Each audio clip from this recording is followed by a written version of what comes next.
10 years ago, my son went missing after a cargo ship exploded in the Atlantic. They never found his body, and eventually everyone accepted that he was gone.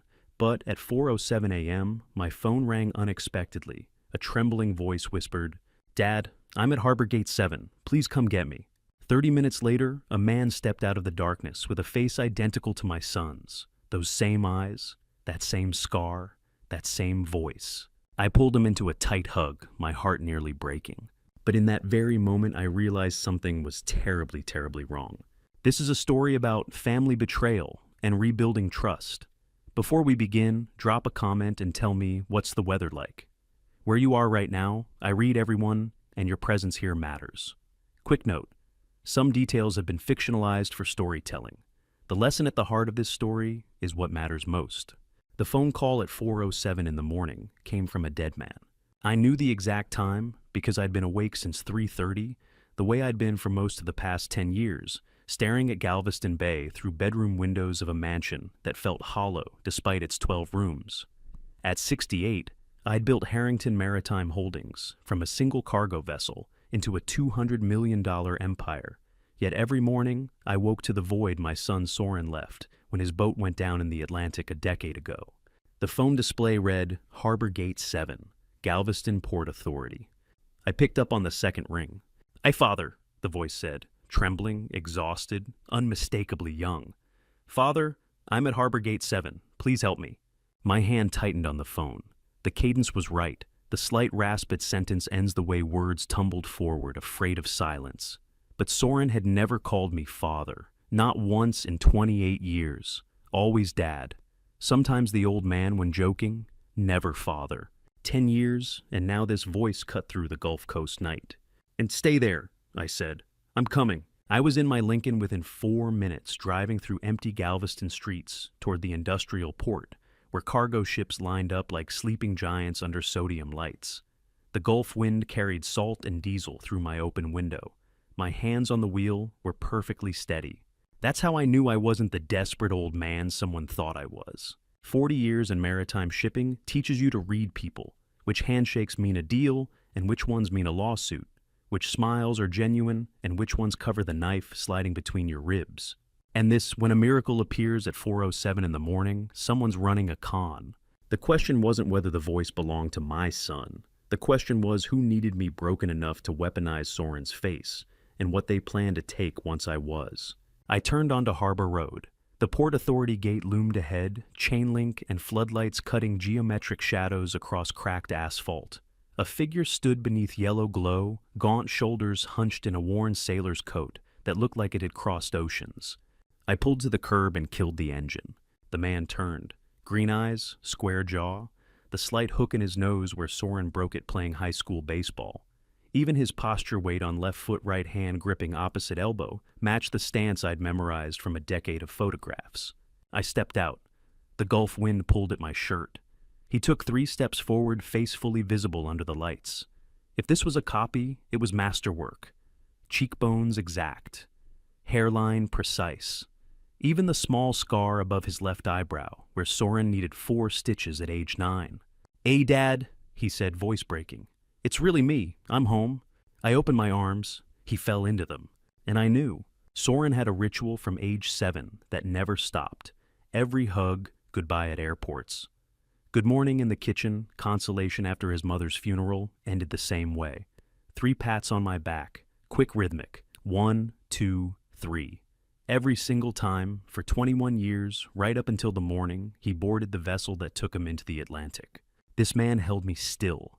Arms wrapped tight, breathing ragged against my shoulder body, trembling with what I was supposed to believe was relief and exhaustion, and the weight of 10 impossible years. But no 3 pats. Not 2, not 4. Not the unconscious rhythm that had been Soren's signature since childhood. Just stillness where truth should have been. I held the embrace 5 seconds longer than necessary. Let him think I was overcome. Let him believe the grief-stricken father was too destroyed by hope to think clearly. I pulled back, gripped his shoulders, looked into those perfect green eyes someone had paid a surgeon to craft. "Let me take you home, son," I said, voice carrying exactly the right tremor. "You must be exhausted. I can't believe I'm finally back." He wiped at his eyes. Real tears or good performance. I thought about this moment every single day. So did I said, truth and lie woven together. I led him to the Lincoln. He slid into the passenger seat, Soren's seat empty for a decade, and I started the engine. The dashboard clock read 4:43, 36 minutes since the phone call, 36 minutes since someone tried to change everything. Because here's what they didn't understand. I'd spent 10 years building walls around the wound Soren left. I'd spent 10 years learning to function with half my heart gone. I'd become someone who could sit across from an imposter, wearing my son's face and feel nothing but cold strategic clarity. Whoever sent this man thought they were exploiting my grief. What they'd actually done was hand me a thread, and I was very good at pulling threads until entire operations unraveled. I drove through pre-dawn darkness, listening to him manufacture stories about amnesia and fishing boats and slowly recovering memories. His performance was flawless. Someone had trained him well, taught him Soren's vocal patterns. His mannerisms probably fed him 100 family details to deploy at strategic moments. But they'd missed the 3 pats, that tiny private ritual existing nowhere in photographs or documents. The kind of detail only a real father and real son would know. And now I knew 3 things with absolute certainty. First, this man wasn't Soren. Second, whoever built this deception had access to deep information about my family. Third, they'd made the fatal mistake of thinking a grieving father was the same thing as a stupid one. I pulled into the mansion driveway as eastern sky started to gray. At Harbor Gate, 7 under those sodium lights, Thane Prescott 37 and gaunt beneath his worn coat, had stood trembling with a surgically altered face that was nearly perfect replica of my missing son. The imposter stared at the house like he was coming home. I stared at him, calculating exactly how long I'd let this play out before I dismantled everyone involved. "Welcome back, son," I said, and I meant it, because he'd just walked into the trap he thought he was setting. I showed the imposter to Soren's old bedroom at 5 in the morning, then went downstairs and started cooking my dead son's favorite breakfast for a stranger wearing his face. The smell of chorizo and eggs felt like a betrayal of memory itself. Dawn light filtered through the kitchen windows overlooking Galveston Bay. I'd bought the chorizo from Powell's Market, the same spicy blend Soren could smell from his bedroom, and be downstairs in 30 seconds. Sunday tradition for 18 years. Scrambled eggs with chorizo Texas sourdough toast, and exactly 3 shakes of Cholula hot sauce on the side. I cracked 6 eggs into the cast iron skillet. The sizzle filled the kitchen along with the rich, smoky scent of pork and paprika. My hands moved through familiar motions while my mind cataloged everything from the car ride home, the way Thane held his hands, the hesitation before answering questions, the too perfect recovery of childhood memories. On my phone's security monitor, the imposter slept upstairs on his back mouth, slightly open chest, rising and falling in steady rhythm. But Soren had asthma since age 12. His breathing always carried a faint whistle on the exhale, especially when sleeping. This man's breathing was smooth, unrestricted, healthy. Another tell, another crack in the performance. "I'm not cooking breakfast," I said to the empty kitchen. "I'm setting traps." Footsteps on the stairs at 7 sharp. I plated the eggs laid out. The toast poured coffee into Soren's favorite chipped University of Oregon Ducks mug. Thane entered wearing Soren's old Oregon Ducks sweatshirt, hair damp from the shower. He crossed to the breakfast table and sat in the exact chair Soren had claimed since childhood. Left side, facing the water, no hesitation. Every gesture landed perfectly. The way he wrapped both hands around the coffee mug, the grateful smile that crinkled his eyes, even the small exhale of contentment as he smelled the chorizo. Too perfect, like an actor who'd memorized blocking but didn't know the character's breathing. "Yet this smells incredible, Dad," he said, just like I remembered every single day for 10 years. "Your favorite," I said, settling across from him. "I haven't made it since—" I let the sentence trail off, watched him fill the silence. "Since I left," his voice dropped. "I know. I'm so sorry for what I put you through." I nodded, chewing slowly. He took his first bite, closed his eyes in apparent bliss, then reached for the salt shaker. Not the hot sauce. Soren added exactly 3 shakes of Cholula to his eggs before tasting. Every single time. 18 years of Sunday breakfasts made it muscle memory. This man salted his eggs like a normal person and ate them plain. I said nothing, just filed it away with the missing back pats and the smooth breathing and the word father instead of dad. Here's what 40 years of reading Corporate Liars taught me: the better the performance, the more rehearsal time they had, and the more they're hiding.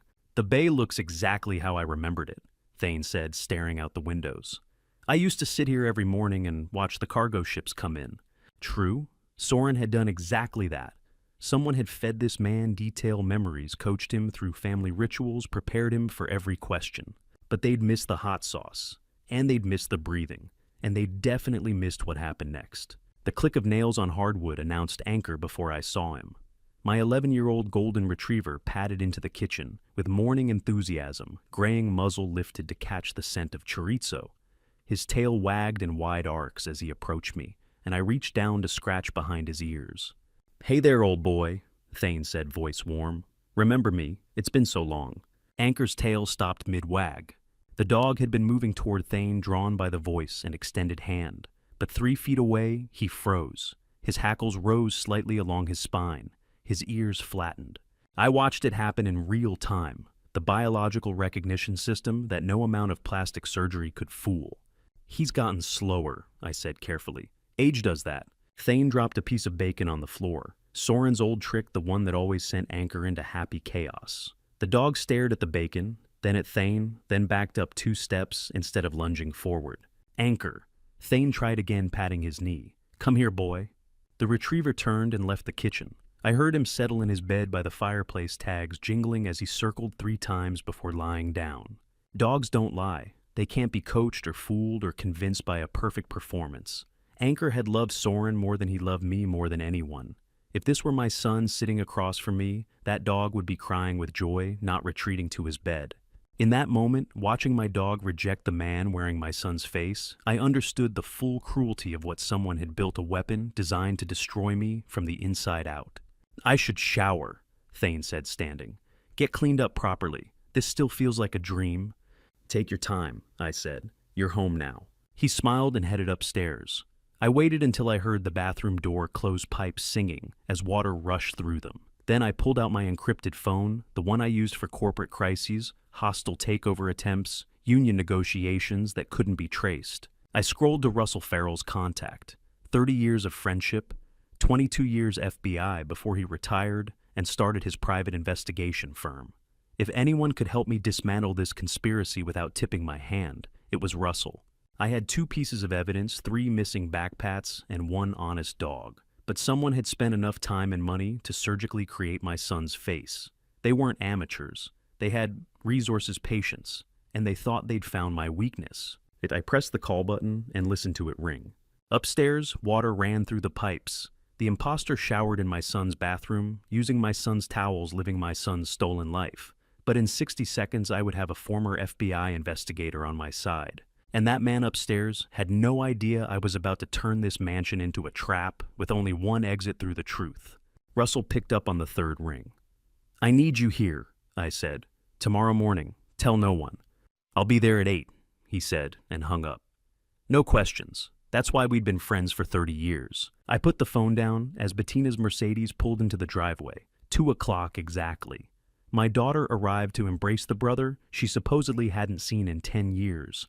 And I watched her face with the same cold analysis I'd used to spot a fraudulent cargo manifest. Through the window, Bettina stepped out in full CFO armor, tailored navy suit, hair pulled back severe. My daughter, 42, and razor-sharp as CFO of Galveston Maritime. Holdings moved with calculated precision. Behind her, Lyle emerged in his attorney's charcoal suit, briefcase in hand, even on a Sunday. Bettina paused at the front door. 1 deep breath. Eyes closed for exactly 2 seconds. An actor preparing to go on stage. I opened the door before she could knock. "Dad," her voice carried exactly the right tremor. "Is it true? Is he really home?" "Come in, sweetheart," I said. "Come see for yourself." Lyle Thornton, 45, and impeccably composed, shook my hand with practiced grip. 2.3 seconds of contact, corporate protocol to the millisecond. "This must be overwhelming for you, Lester," Lyle said. "A miracle after all these years." "Overwhelming doesn't begin to cover it." I met his eyes. "Nothing about this feels real yet." Bettina moved past us into the living room where Thane stood by the bay windows. She stopped, stared at him. I watched her face with surgical precision. There it was, 0.3 seconds of absolute stillness before the tears began. The exact micro-pause of someone accessing a rehearsed emotion, rather than experiencing a genuine one. I'd seen it 1,000 times in negotiations, the fraction of a second it takes to recall which expression you need to perform. Then the tears came, perfectly timed, perfectly calibrated. "Soren," she breathed, rushing forward. "Oh my God, Soren, I thought you were dead. I mourned you." Thane caught her in his arms. "I'm so sorry, Bets. I tried to get home. I tried so hard." They held each other. She sobbed into his shoulder. He stroked her hair with exactly the right tenderness. The performance was flawless, museum quality, too flawless. You know what's worse than watching your daughter lie to your face? Realizing she learned how to do it by watching you run a corporation for 40 years. I'd taught her to read balance sheets, negotiate contracts, maintain composure under pressure. I'd taught her to separate emotion from strategy. And now she was using every lesson to destroy me with a weapon wearing my son's face. While Bettina embraced Thane, Lyle stood beside me. His hand found my shoulder in shared amazement. But his eyes weren't on the reunion. They swept the room in quick darting movements, checking the security camera angle, noting desk placement, cataloging sightlines like an auditor, confirming everything matched the inventory list. Not the look of a rejoicing brother-in-law, the look of someone verifying a project was running on schedule. "Your family must be in shock," Lyle said, still watching the room. "Have you contacted anyone, the police, press?" "Not yet." I kept my voice steady. Wanted to make sure it was real first. "Of course." His eyes darted to the bay windows. "Best to keep this quiet until you're certain. Protect the family." "That's exactly what I intend to do, Lyle. Protect my family." His hand tightened on my shoulder for half a second before releasing. We understood each other perfectly. We were both lying, and we both knew it, and we were both pretending we didn't. They stayed for 2 hours. Bettina asked Thane careful questions about his missing years, feeding him openings for rehearsed stories.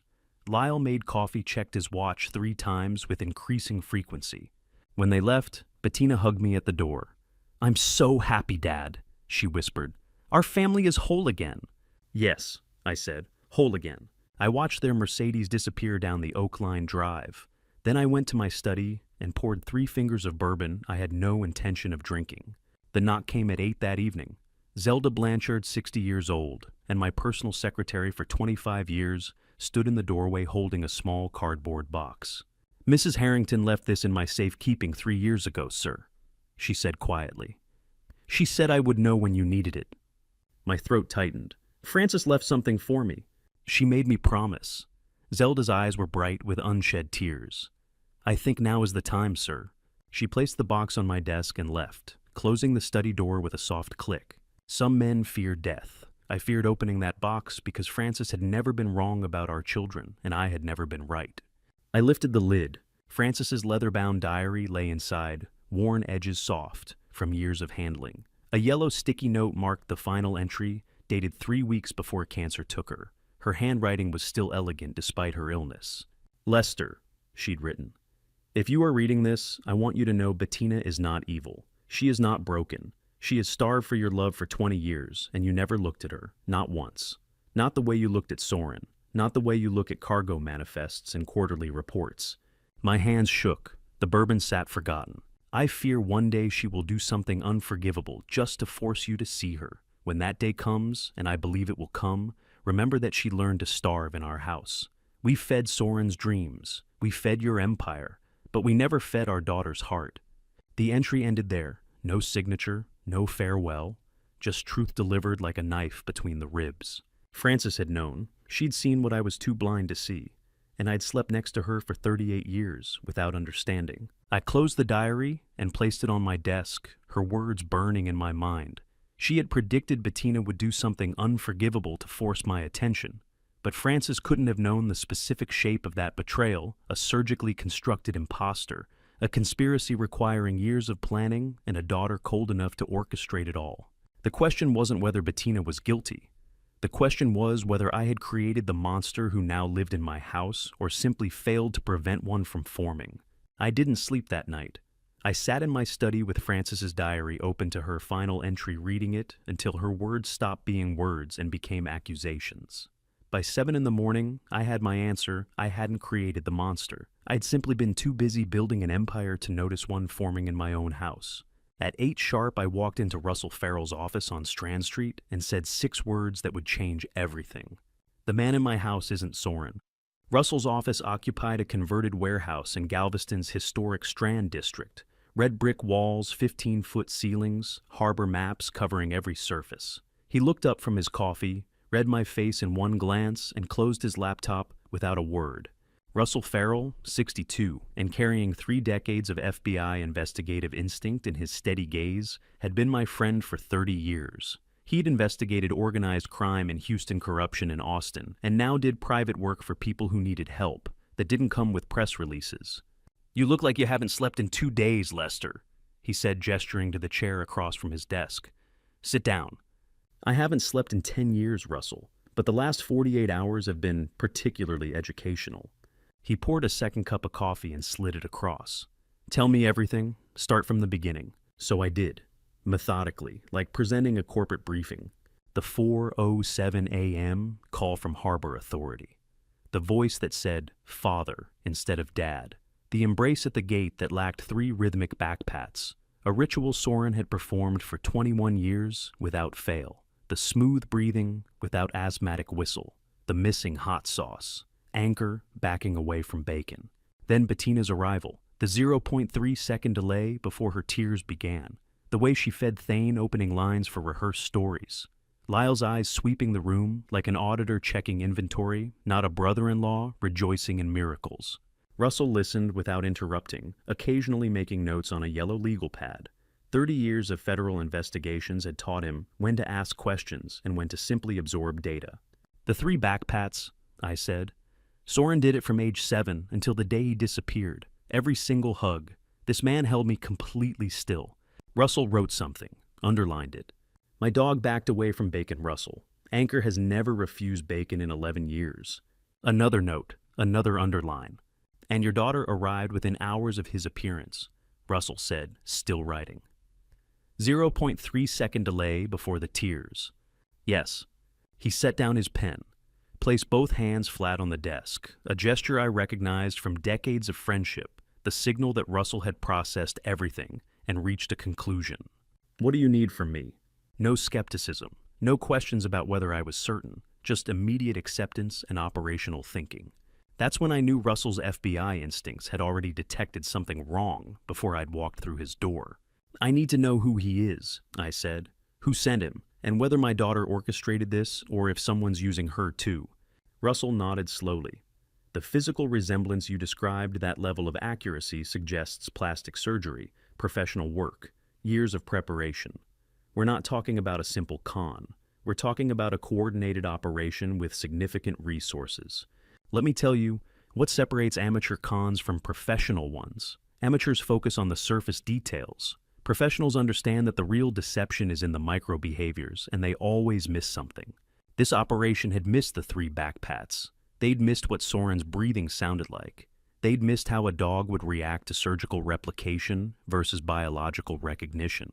But they'd gotten everything else right, which meant someone with deep access to my family's history had built this trap. "Here's how we proceed," Russell said. "You stay inside. Keep playing the Grateful Father. The moment they know you're onto them, they'll disappear or accelerate whatever their endgame is. And you, I operate externally, track the imposter's real identity, financial trails, surgical records, any connection to Bettina or Lyle. We were building a trap with 2 walls, mine, made of warmth and welcome. Russell's made of forensic evidence and federal databases. And somewhere between those walls, the truth would eventually have nowhere left to hide." "How long will it take to identify him?" I asked. Russell tapped his pencil against the pad. "Depends on how careful they were. But plastic surgery leaves paper trails, intake forms before and after documentation, surgical consultations. Give me 72 hours. What do you need from me?" He pulled out his encrypted phone and began scrolling through contacts. 22 years FBI, another 15 as private investigator. He knew people in every corner of the medical legal complex. "I'll need a DNA sample," he said. "Hair preferably. something you can obtain legally without arousing suspicion. I placed a fresh comb in the guest bathroom yesterday morning, I said. Chain of custody clean. Russell looked up, and for the first time that morning, he smiled. Not with warmth, with professional appreciation. You really did build your empire by thinking 3 moves ahead. They're 4 moves, Russell. I learned early that the 3rd move is where amateurs stop. He made a call, spoke quietly for 90 seconds. When he hung up, he wrote something on the pad and slid it across the desk. A name, Dr. Verna Sinclair, UTMB Galveston, forensic pathologist. She owes me a favor, Russell said. She'll run the comparison discreetly. Get me that comb today. I'll have preliminary results by Thursday morning. I stood, shook his hand, felt the first genuine hope I'd experienced since answering the phone 2 days ago. Russell, thank you. Don't thank me yet, he said. When we find out who's behind this, you might not like the answer. I already know my daughter's involved. Knowing and proving are different things. He walked me to the door. Ann Lester, be careful. Whoever built this operation anticipated most scenarios. They might have contingencies we haven't imagined.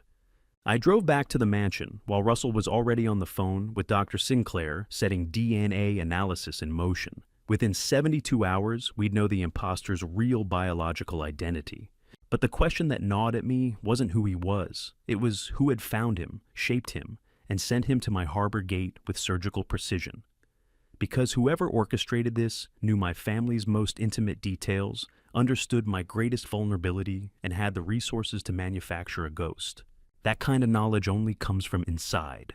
The drive back from Russell's office took 15 minutes. I spent every second thinking about that phrase, inside knowledge. Someone with access to my family's most intimate details had built this trap. The list of candidates was short, and my daughter's name sat at the very top. The next morning, I walked my imposter son through the glass doors of Galveston Maritime Holdings at 9 a.m., sharp ready to watch him perform for an audience that had known the real Soren since he was 22. The 12th floor executive suite overlooked Galveston Bay, floor-to-ceiling, glass walls, maritime navigation charts mounted like artwork, the scent of coffee mixing with salt air drifting through the ventilation system. Zelda had quietly alerted senior staff that morning. Soren Harrington had returned from the dead. The boardroom filled quickly. Executives I'd worked with for decades lined up to welcome him home. Some were already wiping away tears before Thane even spoke. I can't believe I'm standing here again, Thane said, his voice cracking at precisely the right moment. I thought about this building every single day. The real Soren had called this building his second prison. He'd wanted to design ships, not shuffle corporate papers. He'd spent 3 years as an engineer before the Atlantic took him, resenting every board meeting, every quarterly report, every moment spent managing instead of creating. But the executives didn't remember that. They remembered the polite young man who'd smiled through their stories and attended their retirement parties. Let's see how well they trained you, I thought, watching him work the room. And work it he did. Thane moved through the crowd like a politician at a fundraiser, remembering every name, every detail with uncanny precision. He approached Margaret Hayes from accounting, a woman Soren had barely acknowledged in 3 years of working in the same building. Margaret, Thane said warmly. You look exactly the same, still keeping this place's books pristine. Margaret's face lit up. Soren, yes, still at it. Welcome home. He turned to Frank Rourke, senior operations manager. Frank, congratulations again on Sarah's wedding. I'm sorry I missed it. Frank looked stunned with gratitude. You remembered, that means so much. But Soren didn't know Frank had a daughter named Sarah. He'd certainly never known about any wedding. The real Soren barely spoke to operations staff unless a ship design required their input. Thane was performing from a script, an incredibly detailed, meticulously researched script that someone had fed him about every peripheral employee in this building. The kind of intelligence gathering that takes months, maybe years. Too perfect. That was the tell. He knew things the real Soren had never bothered to learn. Here's what they didn't understand about corporate warfare. The most dangerous people in any organization aren't the executives in corner offices. They're the independent board members who owe nothing to anyone and see everything. Elmer Delaney approached from the coffee station, 61 years old, 12 years as independent board member, a man who'd watched Soren grow from nervous intern to confident engineer. He'd attended Soren's birthday dinners, knew his laugh, remembered his tells. Elmer shook Thane's hand warmly. Soren, good to have you back, son. This company missed you. Thank you, Mr. Delaney. It's good to be home. Tell me. Elmer said, his tone casual, almost conversational. Do you remember that little path leading to Warehouse 4? Is the old name sign still up? Thane paused, half a second, maybe less. I think it is, he said. Hard to remember all the details after so long. Elmer nodded politely. Of course, 10 years changes a lot of things. He patted Thane's shoulder and moved away, catching my eye for a fraction of a second before turning toward the windows. Thane continued his rounds. More hugs, more perfect memories, more tears from staff members who desperately wanted the miracle to be real. 30 minutes later, after Thane had excused himself to the executive washroom, Elmer touched my elbow and guided me toward the corridor window overlooking the bay. His voice dropped to a whisper reserved for boardroom confidences. Lester, I need to tell you something. I turned to face him. I'm listening, Elmer. He glanced back toward the boardroom, then met my eyes. I don't know who that man is, but that is not Soren. Standing there with Elmer watching my imposter son charm a room full of people who should have known better, I realized something profound. I wasn't fighting this battle alone anymore. Tell me why, I said quietly. Your son called that path Nana's Lane, Elmer said, named after his grandmother when she laid the first warehouse cornerstone in 1987. Frances told me about it at Soren's 25th birthday party. She was so proud he'd honored her mother that way. Soren never called it anything else, not once in 3 years of working here. I let out a breath I didn't know I'd been holding. You knew the moment he failed the test, I said. Elmer nodded. The moment he hesitated, Soren would have corrected me immediately. It's Nana's Lane, Mr. Delaney, probably with that little smile he used when people forgot the proper names of things. I made a decision. Trust. I told Elmer everything in 90 seconds, the 3 back pats the dog. Bettina's 0.3-second delay. Russell's investigation, the DNA sample. Elmer listened without shock, processing information like the corporate strategist he'd been for 40 years. When I finished, he asked one question. What do you need from me? I need someone inside this building watching, I said. Bettina has CFO access to everything. Lyle has attorney privileges. If they're making moves, I need to know. You think Bettina orchestrated this? I think someone with intimate knowledge of this family built this deception, I said. And that list is very, very short. Elmer looked out at the bay at the cargo ships moving through channels Soren used to track from these same windows. I'll be at every board meeting, every corporate function watching. If your daughter or that attorney husband of hers makes one wrong move, I'll see it. Thane emerged from the washroom, smile back in place, ready for round 2 of his performance. Thank you, Elmer, I said. Don't thank me yet. He straightened his tie. When this is over, we're going to have some difficult conversations about succession planning, because whoever comes out of this mess, it won't be that man pretending to be your son. 2 allies in 36 hours, Russell working the forensic angle Elmer, controlling the corporate high ground. But the clock was ticking. Whoever built this conspiracy had invested years of planning and serious money. They wouldn't wait forever to collect their return. That afternoon at the office, I'd secured Elmer as my corporate watchdog. 2 allies in 2 days. But alliances meant nothing without evidence, which is why I texted Russell at 7 p.m. server room 10 o'clock come alone. The server room that housed my proudest technological achievement, the Harbor Eye tracking system, would become the chamber where I discovered exactly how my daughter had been planning to destroy me. Russell arrived at 10 sharp, carrying his encrypted laptop in a weathered messenger bag. The server room occupied a windowless corner of the 12th floor, accessible only by biometric scan and master keycard. The space hummed with cooling fans, blue LED lights casting shadows across 20 feet of server racks. The air smelled like ozone and cold metal. You said this system logs everything, Russell said, setting his laptop on the single desk. How far back does it go? I unlocked the master console. 18 months of unalterable records. Every file access, every login, every document download, time-stamped to the second. And Bettina doesn't know you can see her tracks. Nobody does except me, Zelda, and now you. I pulled up the authentication screen. Even Bettina as CFO couldn't enter this room without logging her credentials. She signed off on the system herself. Russell smiled grimly. The irony. That's one word for it. I explained the system's genesis while my fingers moved across the keyboard.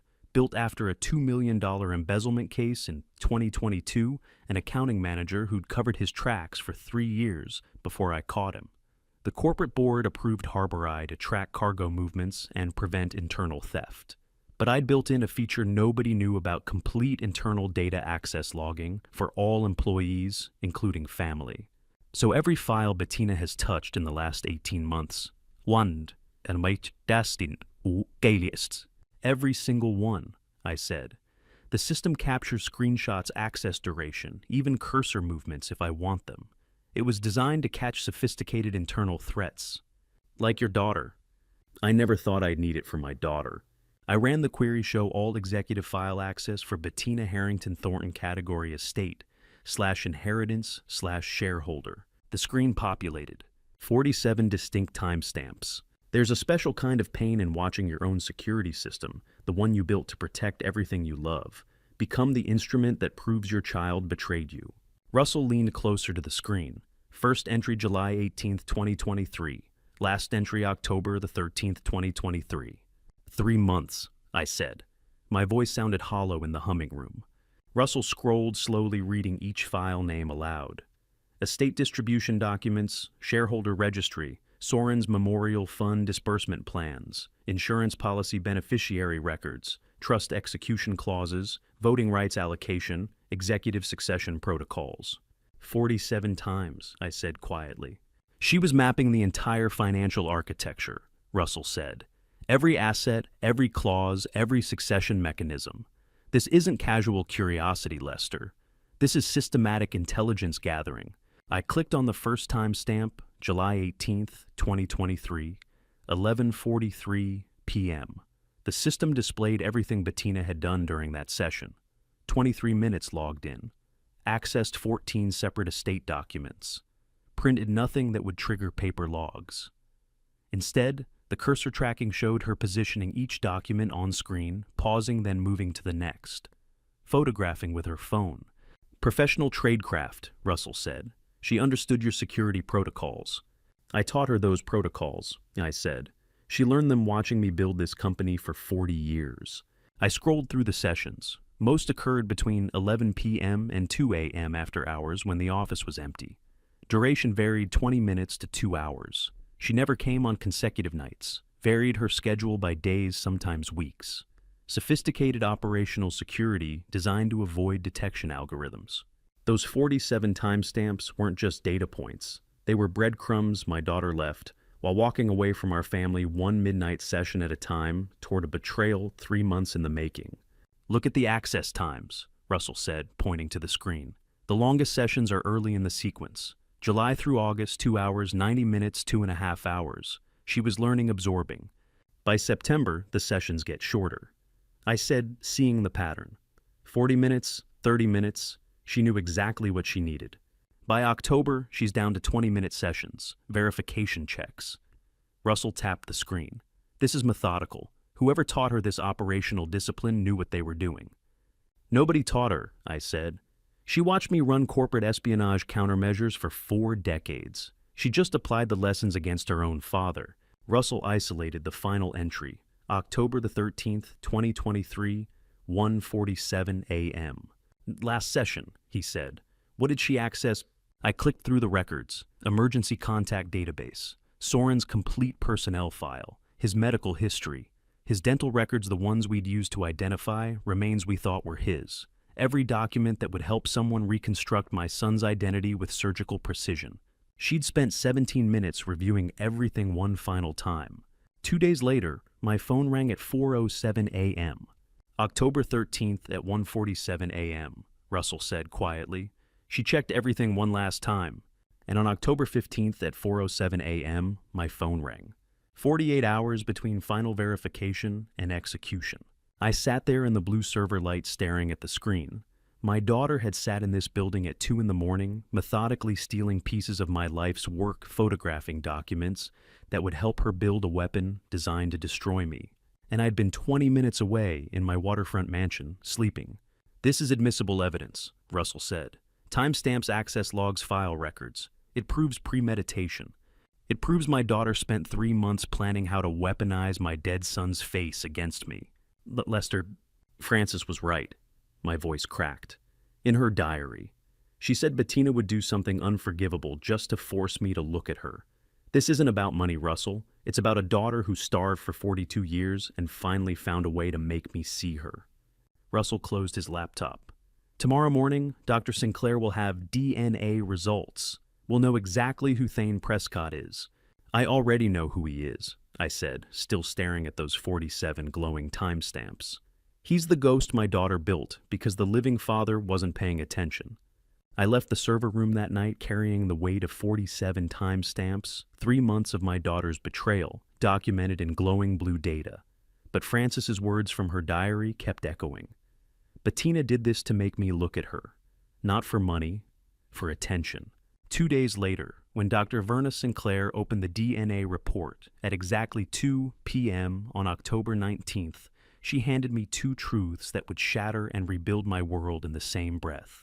Her office at UTMB Galveston Forensic Pathology Department smelled like antiseptic and paper files. Sterile white walls, medical charts mounted in frames, a single window overlooking the medical center parking lot. Dr. Sinclair, 48 and chief forensic pathologist, sat behind her desk, reviewing her computer screen one final time before turning to face Russell and me. We delivered the hair samples from the guest bathroom comb. Chain of custody pristine, legally obtained, everything by the book so it would hold up in court when this inevitably exploded into criminal charges. The analysis is complete, Dr. Sinclair said, her voice carrying the careful neutrality of someone who delivered terrible news to families for 20 years. Chain of custody is clean. Results are definitive. Just tell me, I said. Is the man in my house my son? She glanced at Russell, then back to me. I need to walk you through both findings. The first is straightforward. The second is not. Something in her voice made my hands grip the armrests. Dr. Sinclair slid the first report across her desk. I picked it up, saw the genetic markers comparison chart, the columns of alleles and probability calculations. The summary sat at the bottom, in bold text. Subject sample shows 0 genetic markers consistent with paternal relation. Probability of biological connection, statistically 0. He's not your son, Dr. Sinclair said quietly. Not distant cousin, not nephew, not any degree of blood relation. Absolute stranger. Russell leaned forward. Absolute confirmation. No margin of error. I knew that the moment he didn't pat my back 3 times, I said. My voice sounded distant in my own ears. But knowing and proving are different animals. The evidence is now irrefutable, Dr. Sinclair said. This will hold up in any court. I set the first report down. You said there were 2 findings. She hesitated. Her hand moved to the second printout on her desk, but didn't lift it immediately. Russell requested cross-reference against national medical databases, she said. Standard protocol for missing persons cases. I flagged your genetic profile and ran it against the Caribbean Medical Network hospitals in the Bahamas, Jamaica, Cayman Islands, Puerto Rico. My pulse accelerated. And I found a hit. She slid the second printout forward. DNA profile registered at Doctors Hospital, Nassau, Bahamas. March of this year. Male, late 30s, trauma admission for head injury and severe burns. Partial amnesia. Listed occupation and maritime worker. Russell grabbed the report before I could move. His eyes scanned the page, then stopped. He looked at me, and his face showed something I'd never seen in 30 years of friendship shock. 99.97% paternal match, he read aloud. Father-son relation confirmed. The words Nassau, Bahamas, March 20, 23, and 99.97% match hit me like a Gulf Coast hurricane, 10 years of grief evaporating in a single sentence. Soren, my voice broke. My son walked into a hospital in Nassau 7 months ago. March 14, 2023, Dr. Sinclair said. Admitted for emergency treatment, severe burns on shoulder and forearm, head trauma consistent with explosion or impact. They kept him for 11 days treated. The burns ran cognitive assessments for the amnesia. Where is he now? I couldn't breathe properly. Where did he go after discharge? The hospital database doesn't track post-discharge movements, she said. But the registration lists his stated residence as Nassau and employment as commercial fishing crew. I stared at both reports lying side by side on her desk. Left page, the imposter in my house was a complete stranger. Zero relation surgical deception confirmed. Right Page, my real son, had walked into a Caribbean hospital 7 months ago. Alive, breathing, existing 1,400 miles away while I mourned a ghost. March 2023. I said trying to process. 7 months ago. What was he doing in Nassau all this time? The registration indicates partial amnesia from head trauma, Dr. Sinclair repeated. It's possible he doesn't fully remember who he is. The burns and head injuries suggest a significant traumatic event, possibly the same boat explosion you believed killed him 10 years ago. Russell was already pulling out his phone. I have contacts in Caribbean maritime networks, hospital administrators, embassy personnel.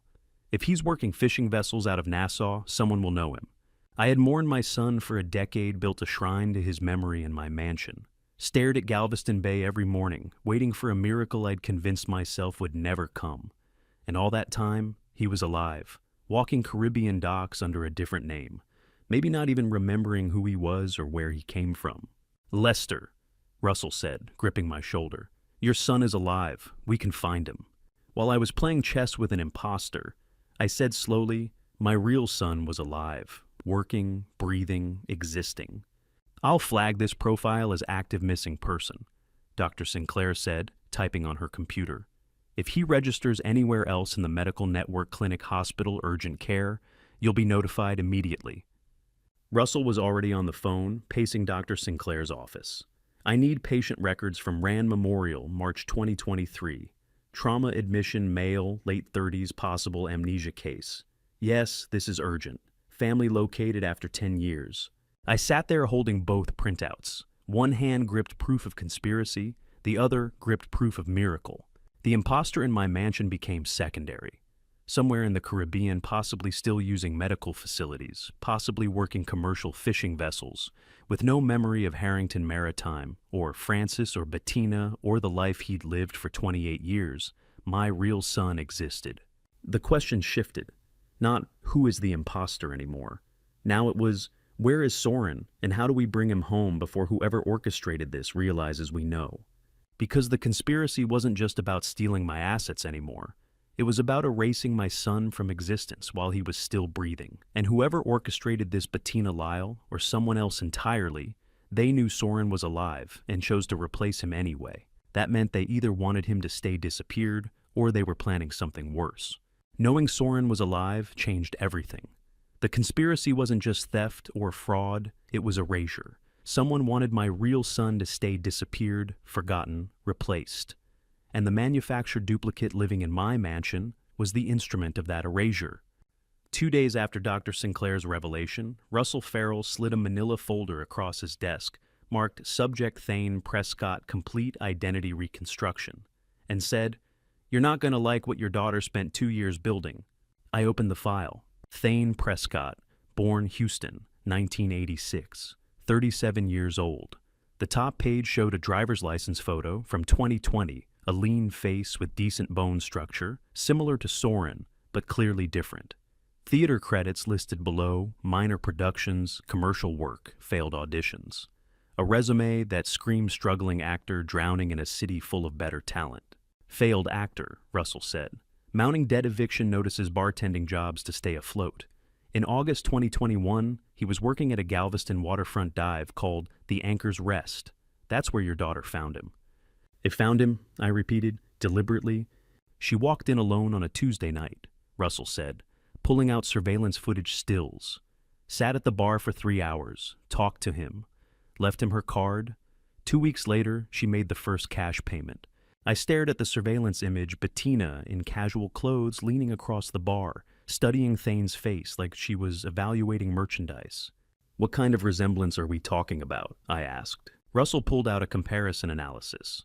60% natural baseline. Same height, same build, similar bone structure. Close enough to be a starting canvas. But not close enough, I said. Not close enough, Russell confirmed. He spread surgical photographs across the desk in 2 columns. Before and after. The transformation took 18 months, 6 surgical procedures, 3 different doctors. Left column, Thane Prescott in 2021, recognizably similar to Soren, but clearly different. The nose was wrong jaw, too narrow, ears shaped differently. Right column post-surgical photos from 2023. Unnervingly identical. The nose reshaped to match Soren's exactly. Jaw refined, chin altered. Even the ears had been reconstructed. Looking at those before and after photos was like watching someone forge a Rembrandt. The craftsmanship was undeniable, the violation absolute. Medical intake forms from 3 different plastic surgeons in Houston, Russell said, sliding the paperwork forward. All paid cash through shell accounts. No insurance claims, no paper trail except what I dug up through hospital back channels. She turned a 60% resemblance into this. Professional-grade cosmetic reconstruction, Russell said. Cost estimate $250,000 minimum. I touched one of the post-surgical photos. The face staring back could have been Soren's passport photo. The precision was surgical in every sense. Walk me through the timeline, I said. Russell laid out a chronology chart. August 2021. Bettina meets Thane at the Anchor's Rest. September 2021. First cash payment $50,000 down. October 2021. First surgical consultation. Then it's a cascade surgeries, recovery periods, more surgeries, more recovery. The timeline stretched across 24 months, 2 full years of planning, execution, refinement. 2 years, I said quietly. She spent 2 years on this. 2 years of surgical appointments, training regimens, behavioral coaching, Russell said. This wasn't impulse, Lester. This was architecture. While I sat in board meetings, approved budgets, trusted my daughter. I couldn't finish the sentence. She was building a weapon, Russell finished for me. My daughter had spent 730 days, 730 separate days sitting across restaurant tables from this actor, teaching him how to be my son, while I sat in my mansion, mourning alone, never suspecting the monster I had created through decades of emotional neglect. There's more, Russell said. He produced another document library withdrawal records from the mansion's private archive. June 2022. Bettina checked out 3 boxes containing Soren's personal journals, years 2010 through 2015. She never returned them. I felt my chest tighten. Soren's journals. Thane studied them for months, Russell said, memorizing speech patterns, favorite phrases, family stories, personal details. Everything Thane knows about being Soren came from words Soren himself wrote. That's Soren's own words, I said. She fed him my son's thoughts, his memories, his voice. Russell slid across vocal coach records. 6 months of training. Thane learned to speak like Soren, breathe like Soren, move like Soren. The coach noted he was exceptionally dedicated to authentic replication because he was being paid to commit the perfect identity theft. Let me see the full cost breakdown, I said. Russell pulled out a financial analysis. Surgical procedures, $250,000. Training and coaching, $75,000. Living expenses for Thane during the transformation, $30,000. Unknown, additional costs for documents, props, research materials. Conservative estimate $500,000 over 24 months. I stared at the numbers. Bettina had executed this with the same ruthless efficiency she brought to corporate mergers. Found the target, evaluated the opportunity, allocated resources, managed the timeline, delivered results. Neither she project manage this like a corporate acquisition, I said. She learned from the best, Lester, Russell said quietly. Unfortunately, I spread the photos out on his desk. Thane before struggling actor with similar features. Thane after surgical duplicate of my missing son. Between those 2 images lay 24 months of calculated preparation, $500,000, and a daughter who'd inherited every strategic instinct I possessed. The cruelest part, I said, isn't the conspiracy itself. It's realizing she learned all of this from me. The patience, the planning, the willingness to spend whatever it takes to achieve the objective. She's your daughter, Russell said. She learned from watching you build an empire. And then she turned those weapons against me. I gathered the photos, the timeline, the surgical records. 2 years of evidence. $500,000 invested in manufacturing a ghost. And somewhere in the Caribbean, my real son was alive, possibly working fishing boats with no memory of his identity, while this manufactured duplicate lived his stolen life 20 minutes from where I slept. But Bettina had made one critical miscalculation. She'd built Thane Prescott to be a puppet. She'd trained him, shaped him, controlled him. What she hadn't counted on was that desperate people who've been handed new identities tend to develop their own survival strategies. And Thane Prescott was about to become far more dangerous to her than he'd ever been to me. Bettina had built Thane Prescott to be her weapon. 2 years, $500,000, surgical transformation, behavioral coaching, every detail controlled. But the daughter who learned ruthless efficiency from me had made one critical miscalculation. Desperate people who've been handed new identities develop their own survival strategies. Russell Farrell arrived at my mansion at dawn with a briefcase full of counter-surveillance equipment, saying we needed to sweep Thane's guest suite before the imposter woke up. If he's building insurance, Russell said, setting up his gear on my kitchen counter, he'd want documentation, recordings, evidence he can trade if this collapses. You think Bettina is monitoring him? I think she invested significantly, Russell said, checking his RF detector. She'd want quality control. Thane had left 20 minutes earlier on his morning run with Anchor, a routine he'd established over the past week. 3 miles along the seawall, back by 7:30. That gave us maybe 40 minutes. Russell moved through the guest suite with methodical precision. RF detectors swept electrical outlets, picture frames, smoke detectors. Thermal scanners checked for heat signatures behind walls. The suite looked pristine, untouched, innocent. Bed made military tight. Clothes folded in drawers, books arranged on the nightstand. If Bettina planted surveillance, Russell murmured, working his way around the room, she'd want audio at minimum, visual if she's thorough. The RF detector stayed silent through the closet, the bathroom, the desk area, nothing. Then it chirped near the nightstand lamp.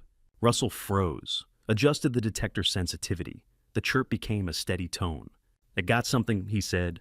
He pulled on latex gloves and carefully unscrewed the lamp base. Inside, wedged against the wiring, sat a miniature recording device, matte black professional grade, smaller than a quarter. Russell photographed it in place with his phone, then extracted it with tweezers and held it under the desk light.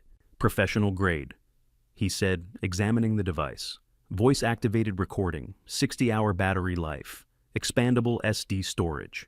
This isn't consumer electronics. This is surveillance equipment." Bettina wanted proof he was maintaining the performance, I said. "That's what I thought too," Russell said, "until I checked the serial number." He photographed the device's serial code and ran it through his forensic database on his encrypted laptop. The search took 30 seconds. The result made him go very still. "Oh, what?" I asked. "Purchase record August 2023, Houston Electronics Supplier, cash payment." He turned the laptop so I could see the screen. "Purchased by Thane Prescott." The serial number database pinged back with a name that made me rethink everything. Thane Prescott, purchaser, August 2023. The puppet had been pulling his own strings all along. "He's recording himself," I said slowly. "Why would the imposter document his own deception?" "Insurance," Russell said. "He knows if this goes south, Bettina will throw him under the bus. He's building a lifeboat." Russell started searching the room with new eyes, not looking for devices Bettina planted, looking for where Thane would hide backup evidence. He found them in the nightstand's bottom drawer, 3 SD cards tucked inside a hollowed-out copy of Moby Dick. Russell held them up to the light like they were diamonds. 3 months of recordings, he said. August, September, October, everything since he moved into this suite. We returned to Russell's office. He loaded the SD cards into his laptop, pulled up audio files organized by date, hundreds of recordings. He clicked a file from August 23rd. Bettina's voice filled the room, crystal clear, professional audio quality. When you're at the office, don't use the phrase operational efficiency. Soren never talked like that. Say it feels right instead. Thane's voice responding, "It feels right. Got it." And when Dad asks about the boat explosion, you pause for exactly 2 seconds before answering, like you're accessing difficult memories. Don't overdo it. 2 seconds, pause, then answer. Russell skipped forward. September 15th, Lyle's voice joining the conversation. "The estate amendment needs his signature by November 1st, Lyle said. "After that, the distribution triggers automatically. 60% to Soren, that's you 40%, remains with Bettina as co-trustee. Patrick can contest it, but by then, the paperwork is filed." "What if he doesn't believe me?" Thane asked. "He already believes you," Bettina said. "We just need to maintain consistency until November 1st. Then it doesn't matter." Russell stopped the playback. He recorded everything I said, every coaching session, every strategy meeting, every incriminating word. "Not just audio," Russell said, pulling up his financial tracking software. "Look at this." Bank records filled the screen. Wells Fargo Market Street branch. Safety deposit box rental agreement. Renter name, Thane Prescott. Date open September 15th, 2023. Access logs monthly visits most recent October 20th. He has a safety deposit box, Russell said. Opened it the same day Lyle made that recording about the estate amendment, and he's been updating it monthly. What's in the box? Everything he needs to trade up when the walls start closing in, Russell said. Surgical records showing before and after transformation, payment receipts from Bettina's shell accounts, complete audio archive of coaching sessions, full cooperation package ready to go. You know what's more dangerous than a desperate man with nothing to lose? A desperate man who's smart enough to document everything and patient enough to wait for the perfect moment to deploy his insurance policy. He's been playing survival chess since day one, I said. While Bettina thought she controlled him, he was building his exit strategy. Professional actor learns a role, Russell said, but a smart survivor makes sure he's got leverage before the curtain falls. Thane knows exactly what he is, an expendable asset. So he did what any intelligent con artist would do. He documented the conspiracy, positioned himself as the most valuable cooperating witness federal prosecutors could ever want, and waited. I looked at Russell's screen showing months of access logs to that safety deposit box. What happens when he decides to deploy his insurance? It depends on who gets to him first, Russell said. Us, Bettina, or the FBI. The man sleeping in my guest suite wasn't a pawn. He was a third player at the table with his own game in motion. And his next move was coming. Thane's safety deposit box meant he was playing survival chess building leverage for when the collapse came. But his move would have to wait. Because 2 days after Russell found those recordings, when Bettina and Lyle arrived at my study at precisely 2 p.m., with a leather portfolio marked Estate Amendment Proposal, I knew the endgame had officially begun. Bettina entered in full CFO mode, tailored charcoal suit, hair pulled back. Severe presentation materials, organized with the precision she brought to quarterly earnings reports. Lyle followed, carrying the portfolio, his attorney demeanor impeccable. They moved through my study like executives conducting a merger pitch. Dad, Bettina said, setting down her tablet on my desk. Now that Soren is back, we need to update the estate documents and shareholder provisions. It's only right. The legal framework needs to officially reinstate his status. Lyle added, opening the portfolio. Standard succession planning. We've prepared comprehensive amendments. I gestured to the chairs across from my desk. Of course. Let me see what you've prepared. Lyle spread documents across my desk with the practiced efficiency of a Manhattan corporate attorney. 42 pages. I counted as he laid them out. 42 pages of legal precision, every paragraph professionally formatted, every clause cross-referenced. This represents a complete structural update. Lyle said, his finger tracing the first page's executive summary. Page 7 outlines the voting share reinstatement. Page 12 updates the trust distribution triggers. Page 19 handles tax optimization strategies. I picked up page 7. Dense legal language describing how Soren Harrington's voting rights would be immediately restored upon signature. 28% of company voting shares returning to his control. Page 12 detailed trust distribution mechanisms. Automatic triggers based on signature date. Beneficiary updates. Co-trustee provisions naming Bettina as secondary fiduciary. Page 19 mapped tax implications with surgical precision, minimizing gift tax exposure, optimizing estate distribution, protecting against IRS challenges. We've thought through every detail, Dad, Bettina said, watching my face. Soren deserves his rightful place restored. This is, I paused, scanning the clauses. Extraordinarily thorough work, Lyle. Let me tell you what separates good attorneys from great ones. Good attorneys cover the obvious angles. Great attorneys anticipate angles you didn't know existed. And Lyle Thornton was operating at a level that would have impressed the top Manhattan firms. Every contingency addressed, every loophole closed, every potential challenge preemptively countered. If I hadn't known the truth, if I genuinely believed the man upstairs was my son, this would look like perfectly reasonable estate planning from a daughter who wanted to do right by her returned brother. But I did know the truth, which meant these 42 pages weren't estate planning. They were a masterpiece of legal theft. Page 28 is particularly important. Lyle continued flipping to a flag section. It establishes the timeline for distribution activation, Upon execution, the amendments take immediate effect. Within 90 days, all voting share transfers complete automatically. Then 90 days, I repeated.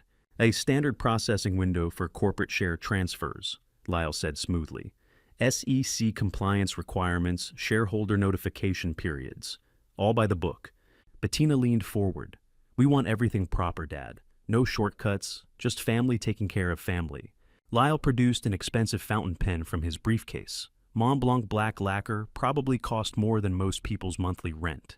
He placed it beside 3 signature pages he'd separated from the stack. If you're comfortable, he said, we can execute today. I've arranged for mobile notarization this afternoon. They can be here within 2 hours. 42 pages distilled to 3 signature blocks. Simple, clean, irreversible. Bettina's eyes never left my face, watching for hesitation, for doubt, for any sign I suspected what they'd built. I set down the documents and met her gaze. This is my life's work on these pages. 40 years of building Harrington Maritime. I need time to review every clause personally. Of course, Dad, Bettina said immediately. No push, no pressure, perfect patience. Take whatever time you need. We just want everything proper for Soren. A week, I said. Let me read through everything, consult with my own counsel, make sure I understand all implications. Absolutely, Lyle said, gathering the documents back into the portfolio. This is too important to rush. We'll follow up early next week. They stood, professional handshakes, reassuring smiles. Bettina kissed my cheek on her way out, something she hadn't done in 6 months. I walked them to the front door, watched their Mercedes pull down the oak-lined driveway, waited until their taillights disappeared around the curve. Then I returned to my study and stood at the window for 5 full minutes, staring at nothing. Standing at that window watching their car disappear, I felt something I hadn't experienced in 40 years of corporate warfare. The calm certainty that comes from knowing you're not reacting to your opponent's move. You predicted it 2 months ago and already built the countertrap. 42 pages. Lyle had spent months drafting this. Every clause designed to transfer control the moment I signed. If I hadn't known the truth, this would have worked perfectly. But I'd known for 3 weeks, which meant I'd had 3 weeks to prepare. I picked up my encrypted phone and dialed Elmer Delaney's direct line. He answered on the first ring. Elmer, I said, they just presented the estate amendment, exactly as we anticipated. It's 40-some pages of legal work. Elmer's voice carried grim satisfaction. Lyle's specialty, 42 pages, I confirmed. Masterful architecture. If I'd signed it, they'd control everything within 90 days. How long before they push for signature? Days, maybe a week. But I've arranged everything. I need you present on December 15th. Full board assembly, annual shareholders meeting. In the irrevocable trust, Elmer said. I executed October 1st. I confirmed. 2 weeks before Thane ever appeared. Your sole trustee. 51% controlling shares. Untouchable by family members. And December 15th is when we reveal it. Along with DNA evidence, Thane's recorded confessions, Russell's forensic documentation, and one more piece Bettina doesn't know about. What's that? My real son walking through the boardroom doors while the imposter sits next to my daughter. Elmer went quiet for 3 seconds. You found Soren. Russell tracked him to Nassau. We're bringing him home. He arrives December 14th. Jesus, Lester. December 15th isn't just the annual meeting, Elmer. It's the day everything collapses. The trap I set 2 months ago finally springs. I hung up and looked at Lyle's 42 pages spread across my desk.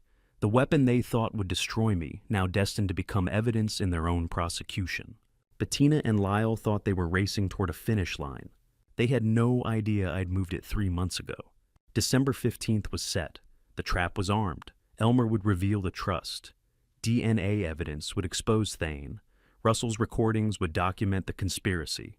And my real son would walk through boardroom doors while the imposter sat next to my daughter. But first I needed to confirm the foundation was solid. On October 27th, I drove to Houston to review the legal document I'd executed on October 1st, 2 weeks before the phone call that would change everything, proof that I'd seen this conspiracy coming long before my daughter knew I was watching. I kept the appointment secret, didn't tell Bettina, didn't log it in my calendar, paid the consultation fee in cash. 60 miles from Galveston to downtown Houston, giving me time to think about timing, about how small details accumulate into patterns about how Zelda had mentioned in late September that Bettina was printing estate balance sheets at 11 p.m. in locked offices.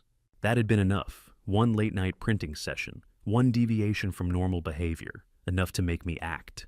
Thornton and Associates occupied the 42nd floor of a glass tower overlooking Houston's financial district, elite estate planning firm, the kind of practice that handled billion-dollar trusts and never advertised because their clients came through referrals whispered in the country club dining rooms.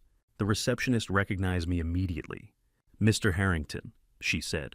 "Mr. Caldwell is expecting you. Conference room 3. Attorney Raymond Caldwell, senior partner at Thornton and Associates and one of Houston's most discreet estate planners, stood when I entered. 61 years old, silver-hair tailored suit that cost more than most people's cars. He drafted the irrevocable trust that would checkmate my daughter's conspiracy before she even deployed it. "Mr. Harrington," he said, shaking my hand. "Good to see you again. The trust documents you requested to review are ready." I took the seat across from him. "I need to understand every clause, Raymond. My daughter just presented her own estate amendment proposal." His eyebrows rose slightly. "Then this meeting is perfectly timed." He spread the documents across the polished conference table. 73 pages. Substantially more complex than Lyle's 42-page attempt. "Let's walk through the architecture," Caldwell said, his finger tracing the executive summary. 51% of Galveston Maritime Holdings voting shares, transferred to irrevocable trust structure. Elmer Delaney designated as sole independent trustee with absolute discretion. I picked up page 12, the trustee provisions. Elmer's powers were comprehensive vote shares, approve corporate actions, execute contracts. No family member could override his decisions. "Walk me through the family access restrictions again," I said. Caldwell flipped to section 4. Zero access until all corporate disputes, inheritance challenges, and legal actions are resolved. The trust operates as a legal wall. Your children cannot touch these shares, cannot vote them, cannot transfer them, cannot even contest the trust's existence while corporate litigation is pending or threatened. And pending includes anticipated litigation. Correct. If I file a sworn affidavit stating that litigation is reasonably anticipated based on current circumstances, the trust remains locked. Elmer maintains sole control. October 1st, the date hit the room like a thunderclap when Caldwell spoke it aloud, and I watched him realize what it meant. I hadn't reacted to my daughter's conspiracy, I'd predicted it, and built the counter-trap 2 weeks early. "Read the execution date for me," I said, out loud for the record. Caldwell pulled the signature page forward. Execution date October 1st, 2023. Notarized by Sarah Mitchell, witnessed by Thomas Bradford and Jennifer Holmes, filed with Harris County Clerk's Office October 2nd. October 1st, I repeated. 15 days before the phone call that supposedly brought my son home. Caldwell set down the document. "You anticipated their move before they made it. The trust was already active when the imposter appeared." "I saw the pattern," I said.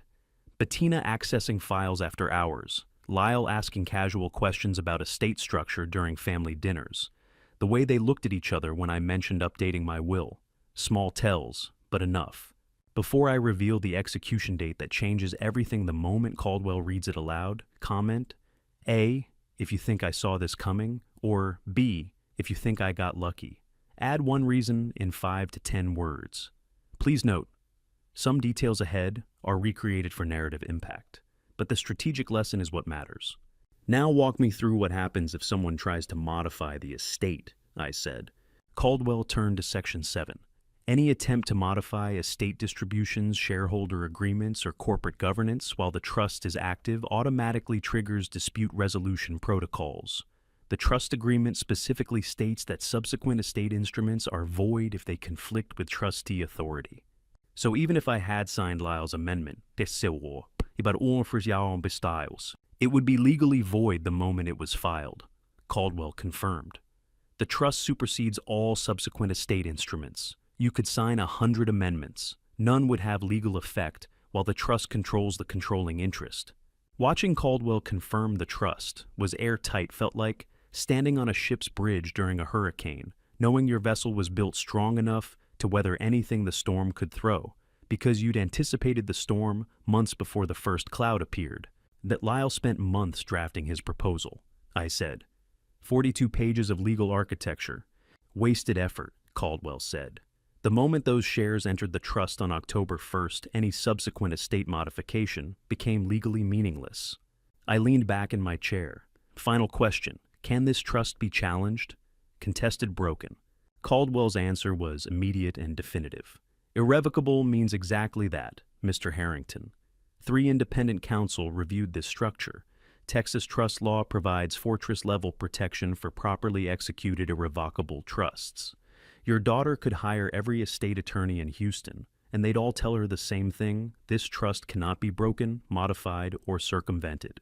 Then my daughter has been working toward a finish line that no longer exists. Since October 1st, Caldwell confirmed. Yes, I gathered the 73 pages feeling their weight. Legal certainty. Proof that on October 1st, I'd moved the entire prize beyond my daughter's reach before she ever sent Thane to my harbor gate. Bettina had spent 2 years invested substantially and recruited a desperate actor to claim assets that legally disappeared 14 days before he appeared. She thought she was executing the perfect crime. She had no idea she was performing elaborate theater for an audience of one who'd already written the ending. December 15th. I said standing. That's when we reveal it. The shareholders meeting, Caldwell said. I'll have certified copies prepared for board distribution. I shook his hand and left that Houston office holding the legal fortress that would end my daughter's conspiracy with a single document filed 26 days before she thought the game began. I returned from Houston that afternoon, carrying 73 pages of legal certainty. Bettina had performed elaborate theater for an audience who'd written the ending before the curtain rose. The trust was airtight. The conspiracy was dead. All that remained was the revelation. But at 11:17 p.m. on October 29th, 3 sharp knocks echoed from my study door. Deliberate measured the sound of a man who had made a decision and was ready to face the consequences. I looked up from Lyle's estate documents spread across my desk. I knew before opening the door who it would be. Thane Prescott stood in the hallway, still dressed in the clothes he'd worn to dinner, khakis button-down shirt, but disheveled now. His eyes carried the exhaustion of a man who'd been running survival calculations for weeks and finally reached an endpoint. "Can we talk?" he asked. "Just the 2 of us." I gestured him inside. "Come in, close the door." He stepped into my study and shut the door with a quiet click. Stood there for a moment, hands at his sides, no longer carrying Soren's posture. Just himself. "You know I'm not your son," he said. No preamble, no performance. "And I know you know. We've both been playing the same game for 2 weeks. I leaned back in my chair. "Sit down." "I'd rather stand." "Sit down," I repeated. "If we're going to do this, we do it like adults." He sat in the leather chair across from my desk, the same chair Bettina had occupied 3 days ago when she presented her estate amendment. "How long have you known?" he asked. 5 seconds after you hugged me at Harbor Gate 7. 3 missing back pats. Soren did it every time since age 7. You held perfectly still." Thane nodded slowly. "The coaching materials didn't mention that." They wouldn't have. It wasn't something Bettina knew about. He reached into his jacket pocket, pulled out a small USB drive, and slid it across my mahogany desk. The plastic made a soft scraping sound against the wood. "Complete audio logs," he said. 3 months, Bettina Lyle, surgical consultations, payment schedules, training sessions, everything. I picked up the drive, smaller than my thumb, containing evidence that could send my daughter to federal prison. "Why are you giving this to me?" I asked. "Because I want out, but they won't let me walk away alive. I need protection, and you need evidence." He met my eyes. "I'm offering full cooperation, federal testimony, whatever you need. In exchange for a cooperation agreement, reduced charges, or whatever legal safety your attorneys can arrange. You know what's stranger than having a con artist confess his crimes to you at midnight, realizing he's the most honest person who's been in your house for the past 2 weeks?" I stood, walked to the bar cart, poured 2 glasses of whiskey. Balvenie, 21 years old. I handed one to Thane in acknowledgement that this conversation operated outside normal rules. "Tell me everything from the beginning," I said. He took a sip, swallowed, set the glass down carefully. "August 2021. He began. "I was bartending at the Anchor's Rest, failing actor mounting debt 3 months behind on rent. Your daughter walked in alone around 9 p.m., ordered bourbon, and stared at me for 20 minutes straight. Just stared, like she'd seen a ghost. Finally, she asked if I'd ever considered cosmetic work. I thought she was propositioning me. Then she showed me a photograph of your son and a surgical plan side by side. I sipped my whiskey. The burn felt appropriate. She said I had a face worth $500,000, Thane continued. I thought she was crazy. Then she showed me the surgical plan, the payment schedule, the training timeline. 2 years of transformation in exchange for enough money to change my life. And you said yes. I was 3 weeks from eviction, surviving on ramen and audition rejection letters. She was offering me more money than I'd earned in 10 years of bartending. He looked at his hands. I said yes before I understood what I was agreeing to. 6 surgeries, I said. 6 surgeries, he confirmed. Nose jaw, ears chin, each one followed by weeks of recovery swelling pain, then voice coaching, behavioral training, memorizing your son's journals. She gave me 3 boxes of them. I studied those notebooks for months, learned his favorite phrases, his speech patterns, his childhood stories. You became him better than you'd ever been yourself. Thane nodded.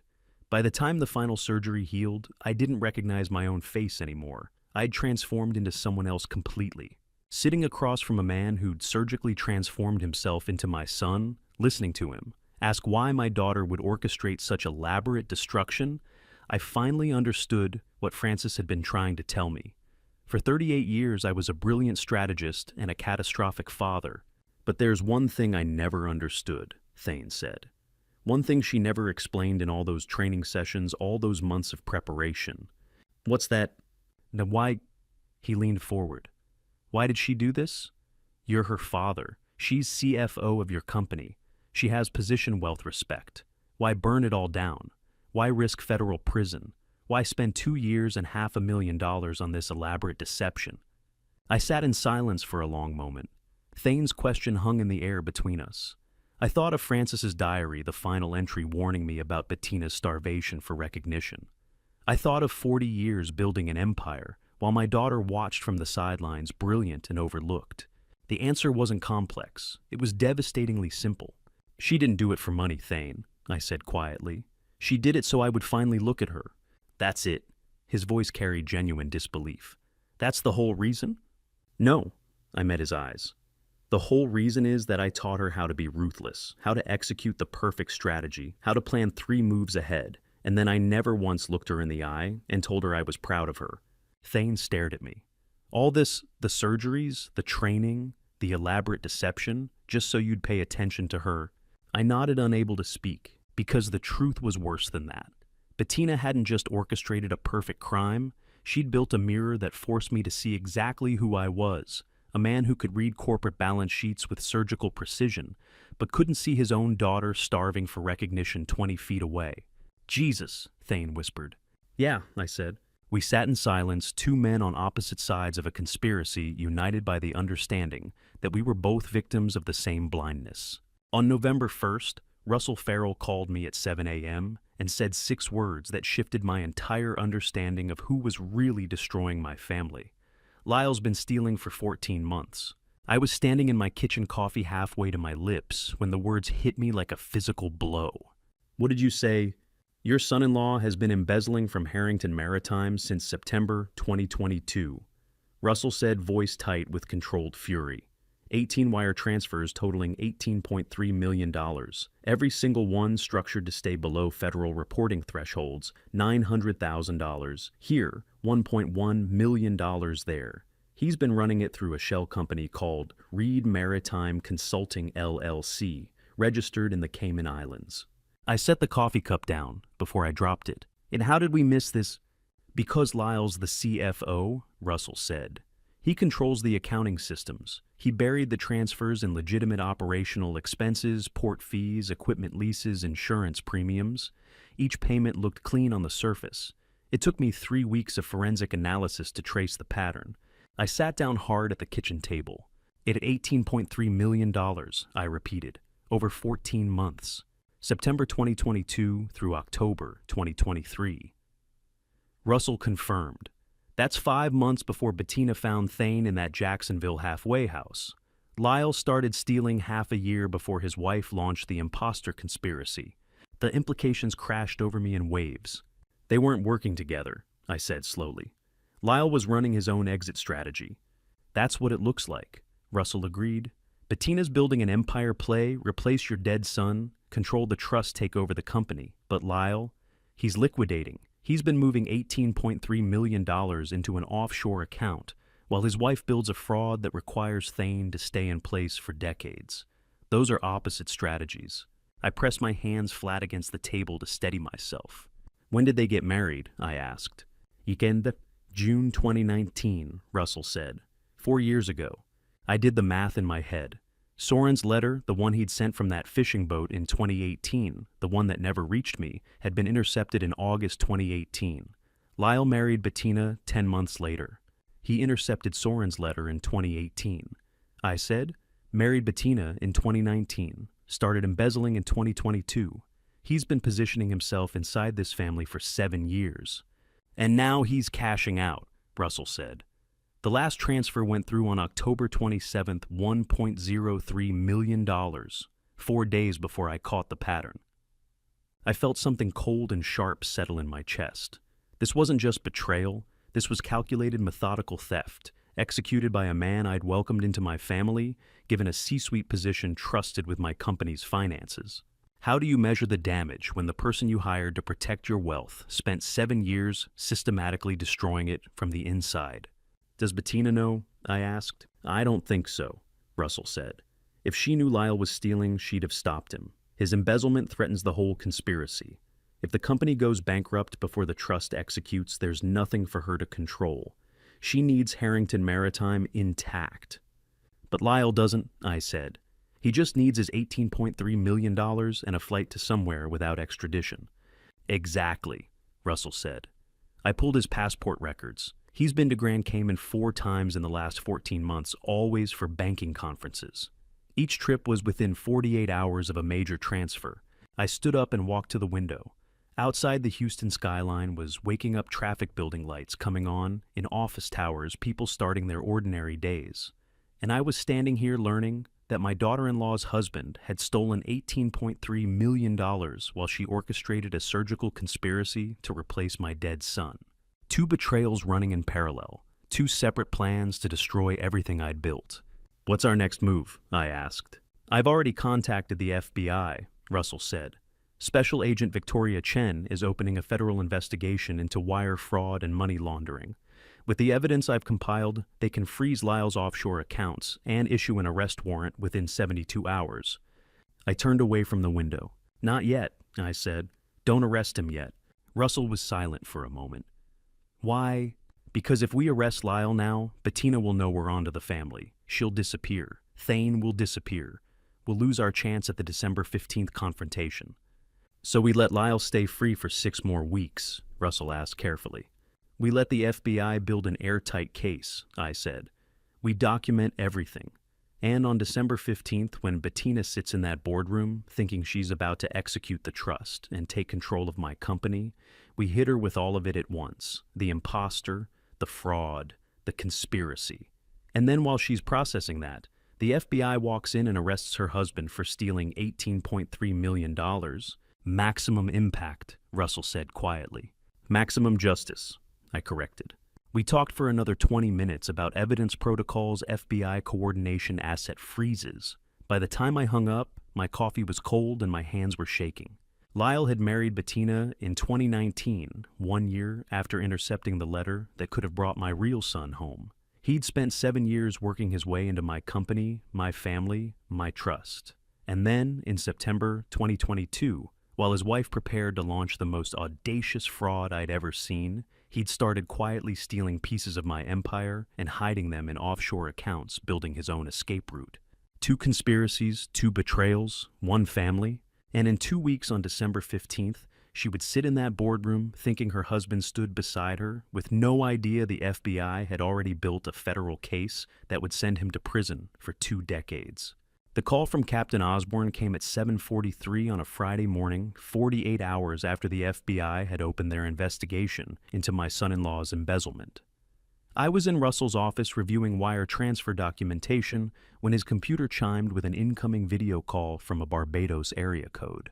That's him, Russell said, clicking accept. The screen filled with the weathered face of a man in his mid-50s, skin darkened by decades of Caribbean sun, standing on a commercial dock with cargo containers stacked behind him. "Mr. Harrington," the man said, voice carrying the musical lilt of island English. "I'm Captain Nigel Osborne. I run freight routes between Nassau and Galveston, 43 years in Caribbean shipping. Your attorney asked me to keep eyes open for a man named Soren Harrington working maritime." My throat tightened. "You found him?" "I found him 3 days ago in Nassau," Captain Osborne said. "Working deck crew on the MV Pelican Run under the name Ben Carroll. Been with that ship 18 months. I showed the first mate your son's photograph. He's older, now thinner scar on his left hand from a winch accident, but it's him, Mr. Harrington. It's your son." I gripped Russell's desk to steady myself. "Where is he now?" Russell asked. "Pelican Run's en route to Galveston," Captain Osborne said. "Left Nassau yesterday with container cargo. 7-day crossing should dock November 18th, maybe 20th, if weather slows them." I radioed the captain, told him, "There's a man in Texas looking for Ben Carroll family business." Captain agreed to make sure Ben stays aboard until you can meet the ship. "Did he look well?" My voice cracked. Captain Osborne's expression softened. "He looked like a man who's been running from something for a long time, Mr. Harrington. Thin, quiet, keeps to himself. But he's healthy. He's alive. And in 2 weeks, he'll be standing on a Galveston dock waiting for you." The call ended with Russell arranging payment and coordination. I sat afterward staring at the blank screen, trying to process that my son, the son I'd believed was gone forever, was alive working under an assumed name and would be home in 2 weeks. Later that afternoon, alone in my office at Harrington Maritime, I pulled out the photograph I kept in my desk drawer. Soren at 20, standing on our marina dock, holding a halyard rope with easy competence. Captain Osborne had described the way Ben Carroll handled cargo lines in Nassau, the same efficient movements my son had learned as a teenager. I stared at the photograph, feeling relief collide with 18 months of grief I'd believed was permanent. Somewhere in the Atlantic, Soren was sailing toward Galveston, and somewhere in this city, Bettina was planning her December 15th trust execution, believing her brother was lost forever. How was I supposed to tell her Soren was alive without revealing that Thane had known the truth all along? 2 days later, on Sunday, November 5th, I met Senator Philip Whitfield for lunch at the Galveston Country Club. Whitfield was 63, a 3-term independent from Louisiana, who'd spent 30 years navigating Austin politics with the precision of a chess master.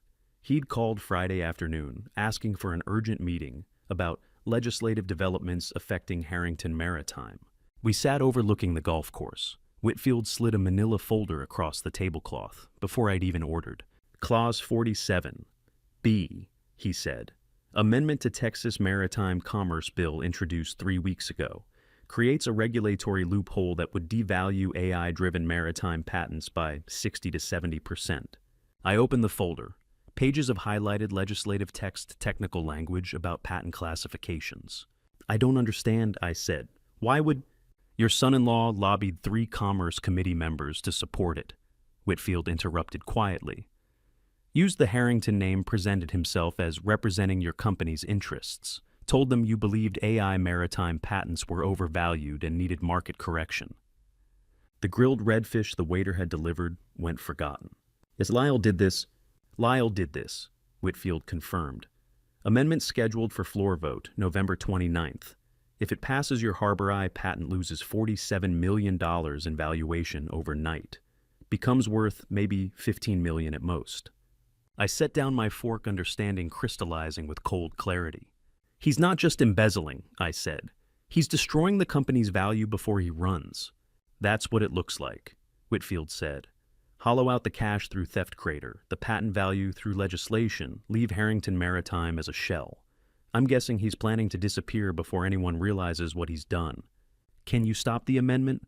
"I'm already mobilizing opposition," Whitfield said, "but I need you to testify publicly. The committee needs to hear directly from you that Lyle was acting without authorization. Your testimony kills the amendment, Lester. You're the victim here, not the villain."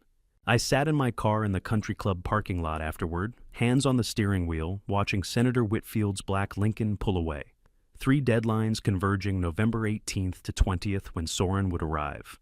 November 29th, when Clause 47B would come to a vote. December 15th, when the trust executed and Bettina believed she'd secure control of everything.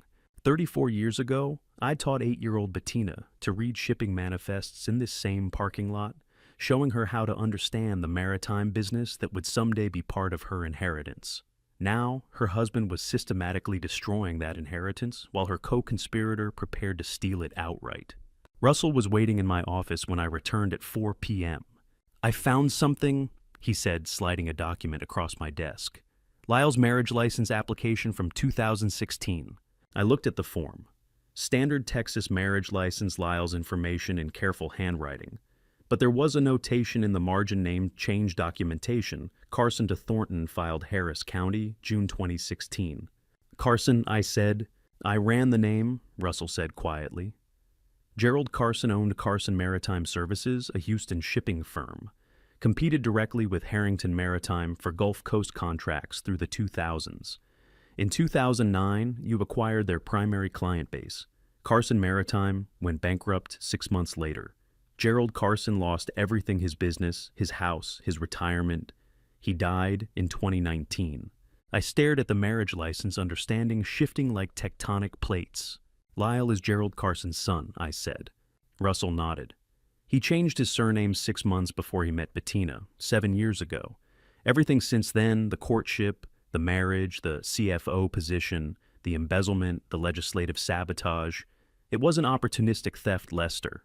It was revenge his father designed before he died. My son-in-law wasn't an ambitious man who'd exploited a vulnerable family. He was Gerald Carson's son, and he'd spent 7 years executing vengeance for a father who'd lost everything to Harrington Maritime's business practices. And I had no idea whether Bettina had been specifically targeted or simply a convenient opportunity that had presented itself to a man determined to destroy me. The silhouette stepping off Captain Osborne's vessel at 5:45 that November morning carried my son's shoulders, but 10 years had carved a stranger's posture into the frame. I stood on the private pier south of Galveston Island, Russell beside me, watching Soren Harrington, 38 years old, now weathered by a decade of Caribbean freight routes, navigate the gangway with the careful movements of someone who'd learned not to trust solid ground. He wore a faded work shirt with the sleeves rolled up, and even from 20 feet away, I could see the massive burn scar running from his left shoulder to his forearm, jagged purple-pink tissue that caught the dawn light like a topographical map of survival. Captain Osborne followed him down the gangway, carrying a single duffel bag. "He worked my cruise for 8 months before I knew who he was," Captain Osborne said quietly to Russell, passing him the bag. "Solid sailor. Whatever happened to him made him careful." Soren stopped 3 feet from me, didn't embrace, nodded. "Dad," he said. His voice was rougher than I remembered, abraded by salt air and silence. "Soren," I managed. We stood there in the pre-dawn gray, 2 men connected by blood and separated by 10 years of manufactured grief, neither of us knowing how to bridge the distance. "I can't go to the house," Soren said finally. "Not yet.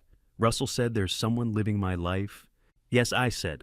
"My garage has a side entrance," Russell interjected. "No one will see you there." Soren nodded again, shoulders tight, and turned toward Russell's car. Captain Osborne shook my hand before departing. "He's been through something terrible, Mr. Harrington. Whatever you're planning to do with the people who tried to replace him, make it count." Russell drove us through empty Galveston streets as dawn broke over the Gulf. I sat in the back seat beside my son, close enough to touch, but paralyzed by the weight of everything I needed to tell him: the imposter conspiracy, Bettina's marriage to Gerald Carson's son, the embezzlement, the legislative sabotage, the December 15th deadline. My hands trembled against my knees. Somewhere in Houston, Thane was probably waking up in the guest house, preparing for another day of pretending to be the man sitting beside me.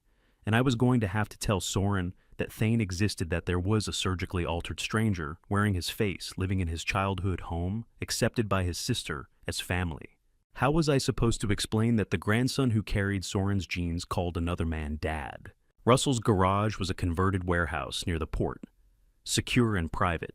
He parked inside, locked the bay door, and led us to a back office with a couch, a desk, and fluorescent lights that hummed in the silence. Soren sat on the couch. I sat across from him in Russell's desk chair. Russell stood by the door, witness to a reunion 10 years overdue. "Show me," I said quietly. Soren understood. He rolled up his left sleeve, slowly revealing the full extent of the burn scar. It started at his shoulder, jagged and deep, running down his bicep and forearm, in waves of healed tissue that looked like melted wax frozen mid-flow. The kind of injury that should have killed him. I reached out, touched the scar with my fingertips. Words failed. The explosion took everything, Soren said, voice flat with the exhaustion of carrying this story alone for 10 years. I woke up in a Nassau clinic 3 weeks later with a name I didn't recognize, and burns, they said, should have killed me. No memory, no identification, no way to prove who I was. The clinic staff called me Ben Carroll, because that's what was written on the work shirt I was wearing when fishermen pulled me from the water. 3 weeks, I whispered. 3 weeks unconscious, Soren confirmed. When I finally woke up, I knew I was someone. I just didn't know who. Fragments came back slowly over the years, images of boats' faces. I couldn't name a house by the water, but nothing concrete enough to find my way home. How did you remember? Russell asked. 6 months ago, I was unloading cargo in Port-au-Prince, Soren said. A shipping manifest came through for Harrington Maritime. The name hit me like a physical blow. I knew that name meant something. I started asking questions, searching records, piecing together fragments. Found old news articles about a Houston Maritime family. Found photographs that looked like the faces in my memory. And I knew. He looked at me directly for the first time since stepping off Captain Osborne's vessel. I tried to find my way back, Dad. I'm sorry I couldn't do it faster. I shook my head, throat too tight to speak. This wasn't his fault. None of this was his fault. I'm sorry, I said finally. Everything happening now, the imposter, your sister's marriage, the company, it's because I failed both of you. Tell me about the imposter, Soren said. So I told him. Everything. The October 15th phone call from Bettina saying she'd found him in a Jacksonville halfway house. The immediate certainty that something was wrong, Russell's investigation, the surgical records, Dr. Edmund Reyes, and the $500,000 transformation. Thane's real identity, the trust execution deadline, Bettina's complicity, Lyle's embezzlement, and his Carson family revenge conspiracy. The Clause 47B legislative sabotage. 2 hours of information compressed into brutal factual sentences. Soren sat motionless through it all, processing a decade's worth of family betrayal in a single morning. When I finished, silence filled Russell's garage like water flooding a compartment. Then Soren asked the question that broke the moment. Does Bettina know? His voice was careful, controlled. Does my sister know I'm alive? I could have lied. Could have protected him from this final betrayal for a few more hours.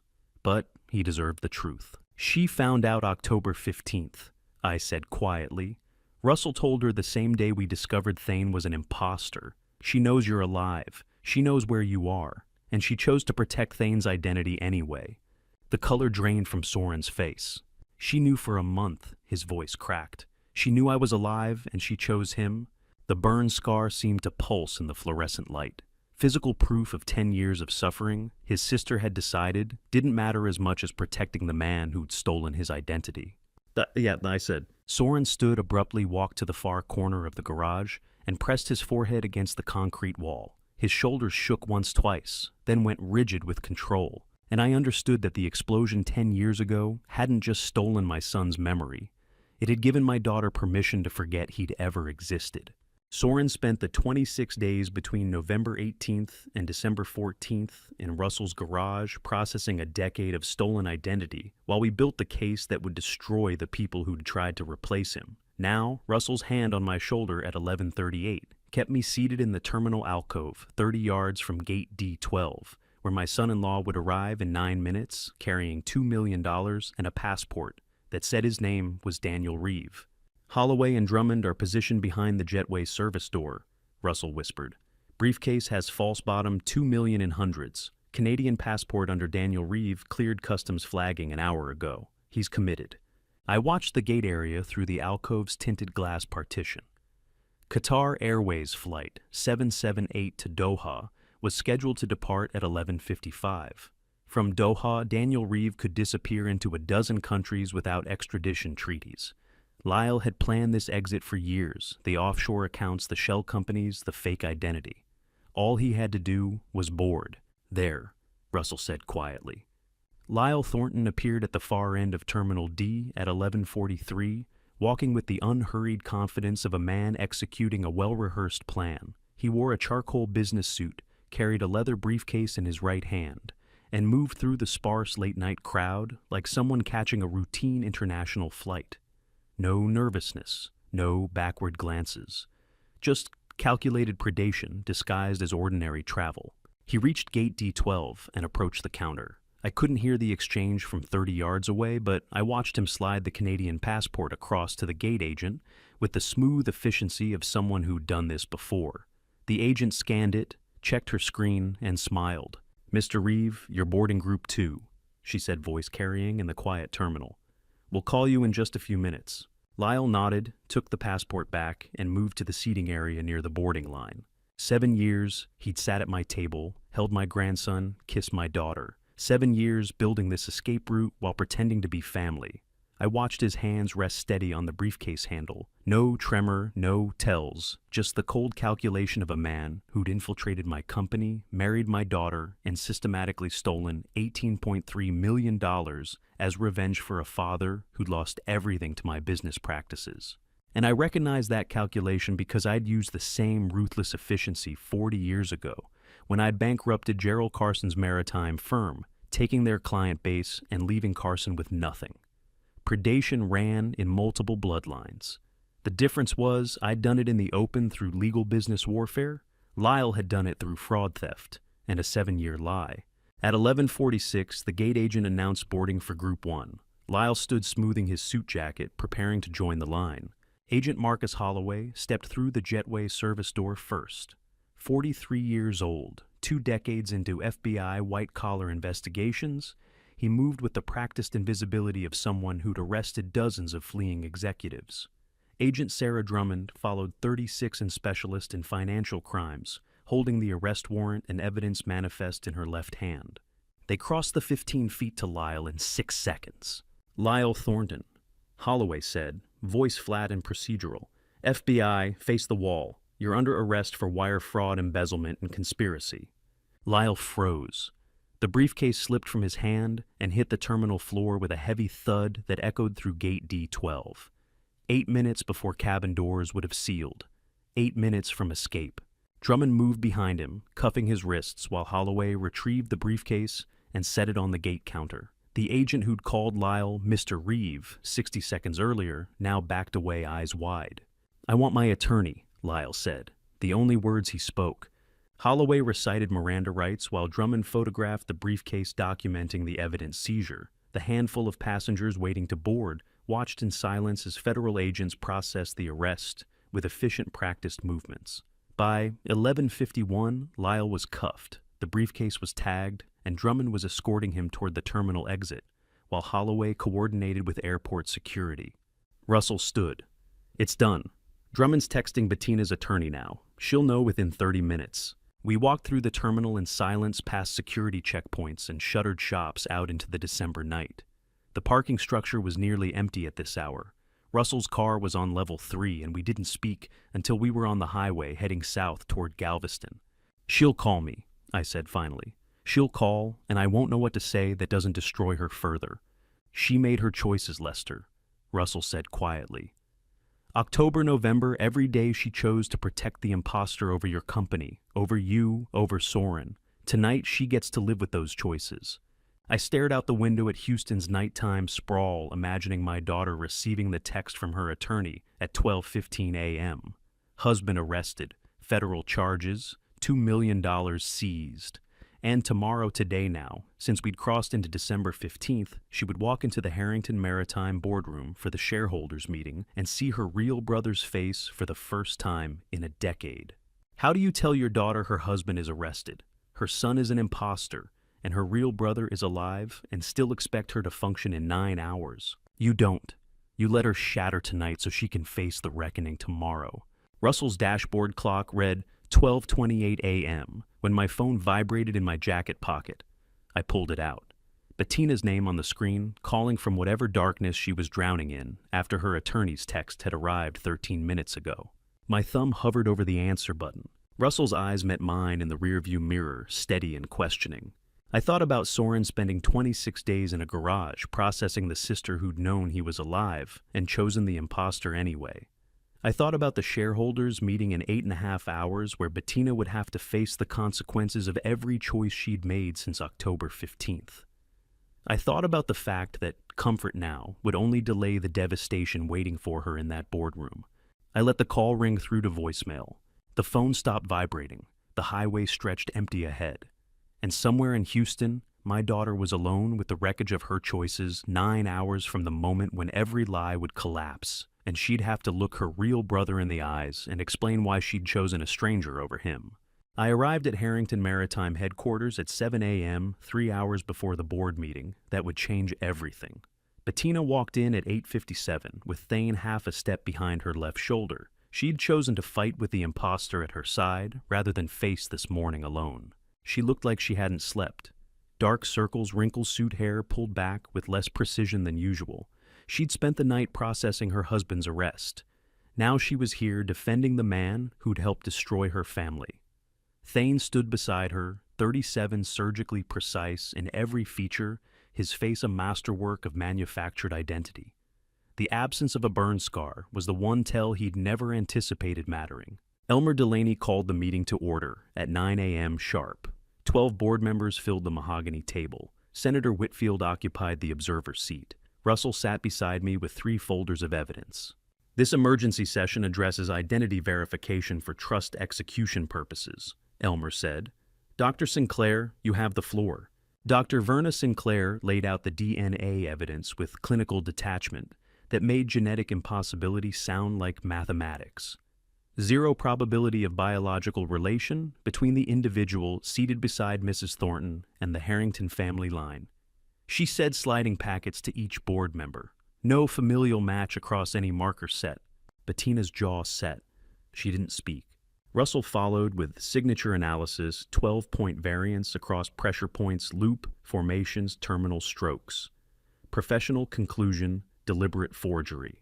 Thane sat motionless, playing the wrongly accused son until the very end. You have the floor for rebuttal, Elmer said to Bettina. She rose slowly, hands flat on the table. My son has been Soren Harrington for 7 years. Whatever evidence you've manufactured. The boardroom doors opened. Soren walked in with Captain Osborne at his right. My son crossed the threshold wearing a dark blue button-down left sleeve, already rolled to his elbow, exposing the massive burn scar running from shoulder to forearm. Jagged purple-pink tissue, etched in waves, a topographical map of survival. He walked to the center of the room and stopped 10 feet from where Bettina stood, frozen. My name is Soren Harrington, he said quietly. I survived an explosion 10 years ago that left this scar and took my memory. I'm home now. The water bottle in Thane's hand slipped. It hit the table with a hollow thud. No, Thane whispered. You died. The boat... I didn't die, Soren said, turning to face him. I woke up in a Nassau clinic 3 weeks after the explosion. It took 10 years to find my way back. But I'm standing here, and you've been sitting in my life. Silence held the room. Soren, Bettina's voice came out barely above a breath. Hey, Bets, his voice was soft. It's really me. One tear tracked down her cheek, then another. Her mouth opened, but grief had taken language. She'd defended a stranger for months, chosen the imposter over her real brother, and now stood watching him breathe alive, scarred home, while everything she'd built on lies collapsed around her. Thane reached toward her shoulder, and she recoiled like his touch burned. Don't, she whispered. Don't touch me. Her knees buckled. She caught the table edge barely. The color had drained completely from her face. She was staring at the scar, physical proof she couldn't argue, couldn't dismiss, couldn't survive, and I watched my daughter break in slow motion while her real brother watched her understand exactly what she'd lost, defending a stranger who'd stolen his face. Bettina stayed standing in that boardroom spine, rigid, refusing to look at me or Soren. Agent Holloway crossed the threshold at 9:16 with Miranda card in hand. She raised her palm before he spoke a word. That won't be necessary. Agent, she said, voice steady despite the devastation I'd watched break her minutes earlier. I will stipulate to the record, not because I'm cornered, but because I am tired. Holloway stopped. Mrs. Thornton, you have the right to... I tracked Thane Prescott for 18 months. Bettina interrupted, addressing the full board. Located him at a Galveston waterfront bar in August 2021. Spent 6 months observing his mannerisms, speech patterns, physical build. In August 2022, I approached him with a proposal, $50,000 for preliminary facial reconstruction, $200,000 upon successful family integration, $250,000 final payment upon trust execution. Elmer leaned forward. Bettina, I strongly advise. I coordinated 3 surgical procedures. She continued, each word clipped and precise. 14 months of work, bone structure modification, scar tissue removal, eye color alteration. Total cost, $487,000. Paid from an inheritance account my mother left that Dad never knew existed. She turned to face me directly. I ran psychological conditioning for 6 weeks. Taught Thane how to hold a halyard rope, read shipping manifests, speak with Soren's terminology.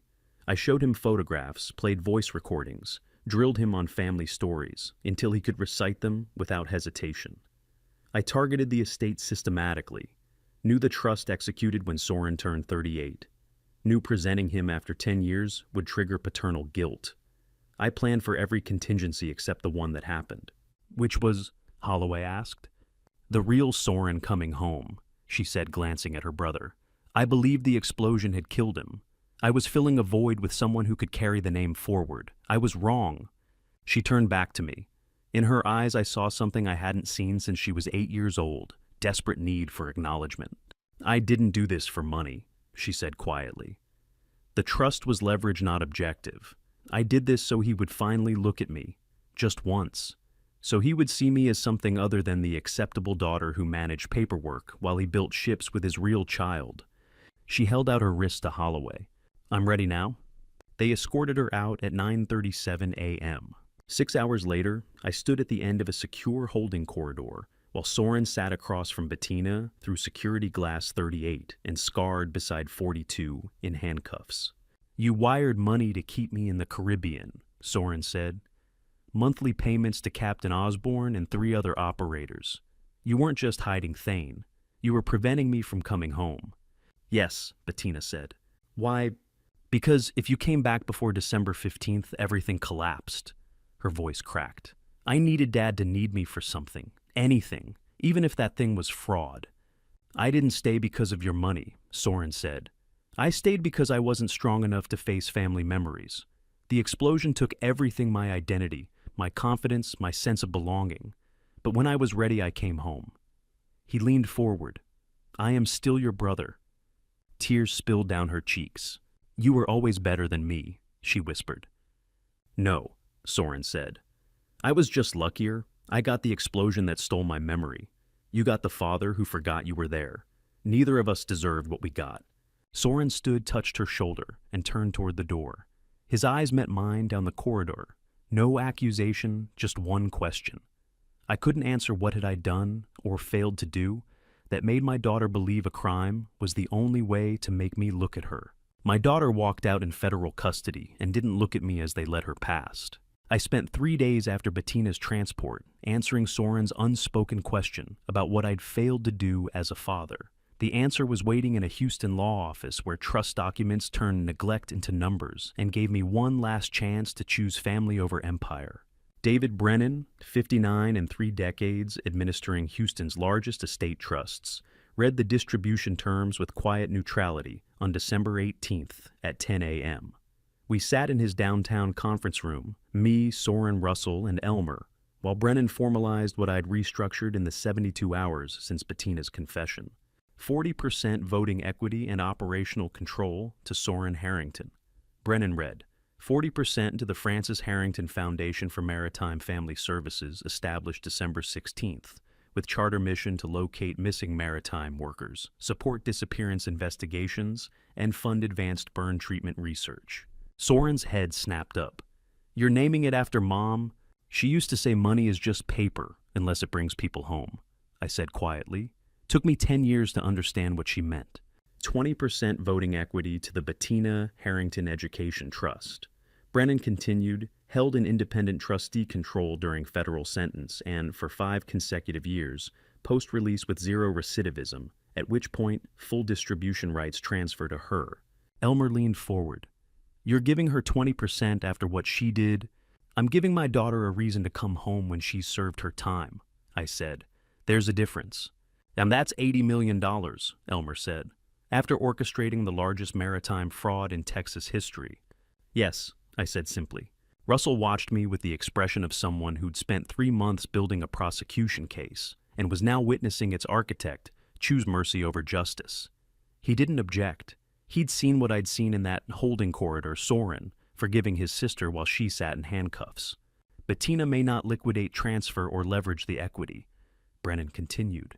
She may only vote on governance matters and receive annual dividends. The principal remains protected in perpetuity. So she can't sell it, Soren said. She can only be family. Correct, I said. 40% bearing Francis's name felt like keeping a promise 8 years too late, but still worth keeping. She'd spent her final months before cancer took her, in 2016, making me swear I wouldn't stop searching for Soren. I'd failed that promise for a decade. The foundation wouldn't bring her back, but it might bring other missing mariners home to families who still had time. $4 million annually. Brennan confirmed. Tracking services for 200 active cases per year. Family support for 300 more. Research funding for 12 major grants. Soren looked at me across the table, burn scar visible on his left arm. This is because of what happened to me. This is because of what happened to us, I corrected. You disappeared. Your mother died begging me to keep searching. And when you finally came home, you had scars that should have killed you and a sister who'd paid people to keep you away. If the foundation prevents one family from living through that, it's worth every dollar. After Russell and Elmer left, Soren and I sat alone with trust papers between us. Are you certain about this? He asked. $80 million after everything she orchestrated. I slid the final clause document across the table. Read the last line. Soren read aloud. Your brother forgave you in a corridor. I am forgiving you in a trust. Now forgive yourself and come home. He set it down slowly, then pushed it back toward me unsigned. Before you send this to her cell, he said quietly, add one line. Tell her I'll be waiting when she gets out. My pen hovered over the addendum space, understanding my son had just offered grace. He'd spent 38 years learning to give grace. I was only beginning to understand myself. I added Soren's line to the trust document that night. Your brother will be waiting when you get out, and sent it to Russell for delivery to Bettina's intake cell. 2 days later, Russell called at 8:30 on the morning of Lyle's arraignment. Changed your mind about attending? No, I said.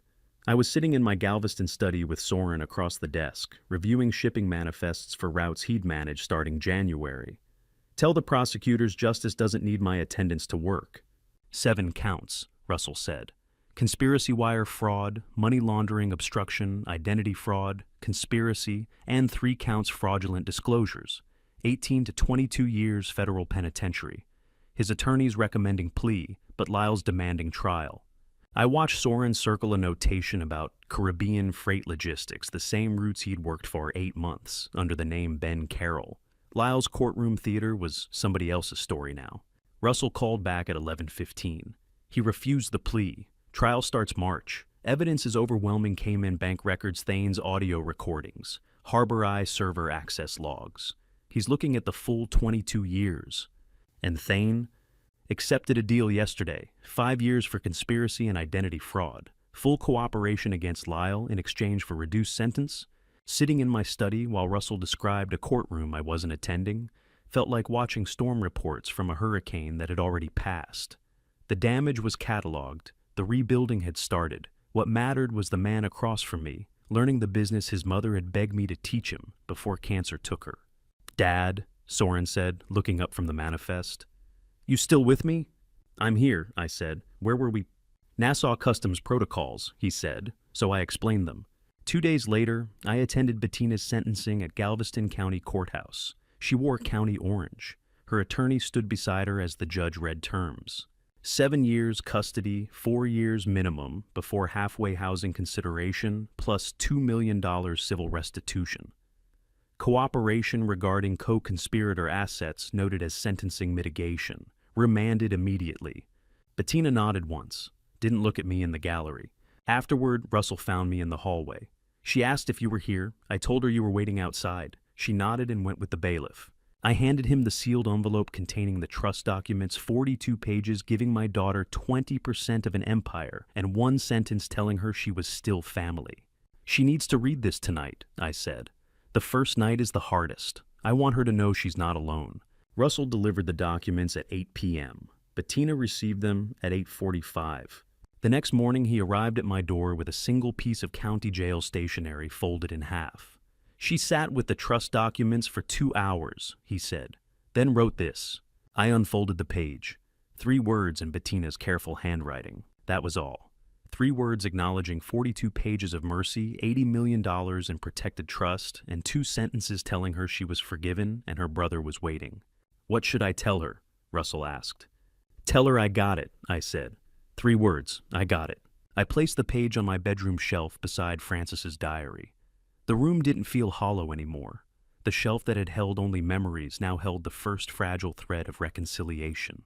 It's a start, Frances, I said quietly. That night, Soren found me reading Bettina's 3 words for the 10th time. What does it say? He asked. I handed him the page. He read it was silent for 10 seconds, then looked at me with an expression I couldn't quite parse. Should I write her back? He asked quietly. The question I'd been avoiding since Russell delivered the letter. Could my son write to the sister who'd paid to keep him away, who'd replaced him with a stranger who was now serving 7 years without choosing sides in a family barely beginning to heal? Or was choosing not to write, also choosing sides? I told Soren to write to his sister if he wanted to, that choosing reconciliation wasn't choosing sides. He nodded and disappeared into his office for 2 hours. When he emerged, he handed me a sealed envelope addressed to Bettina and said he'd said what needed saying. I didn't ask what that was. The Frances Harrington Foundation paperwork arrived December 29th, with Soren's signature as executive director already dried on the incorporation page, and I understood my son had spent the week building his mother's legacy while I'd been paralyzed, wondering whether to answer my daughter's 3-word letter. The foundation charter listed mission parameters: maritime disaster survivor, support, missing mariner, tracking networks, family liaison services during disappearance investigations, DNA matching coordination with Caribbean port authorities, advanced burn treatment research funding. Soren had transferred the entire Harbor Eye patent, $47 million in updated valuation, as founding endowment. I found him in the Harrington Maritime conference room, reviewing foundation operational budgets. You donated the patent, I said. The patent is worth more as Mom's foundation endowment than it ever would be as my inheritance, Soren said, without looking up from the spreadsheet. 47 million can find a lot of missing sailors, maybe prevent other families from losing a decade like we did. I sat across from him, seeing Frances in the set of his jaw, the methodical way he organized numbers into purpose. Your mother would have built this foundation 20 years ago if I'd listened, I said. You're smarter than I was. I just had a better example of what happens when you don't, Soren said quietly. Senator Whitfield called that afternoon with news that Clause 47B had been struck from Texas maritime commerce legislation by 9-1 Commerce Committee vote. Your testimony killed it, Lester, Whitfield said. But your son's foundation made them embarrassed. They'd considered it in the first place. Hard to justify devaluing maritime patents when a Harrington just donated $47 million to help the industry. Legacy transformed from tragedy. My son turning a decade of loss into institutional help for families I'd never meet. Frances would have been proud.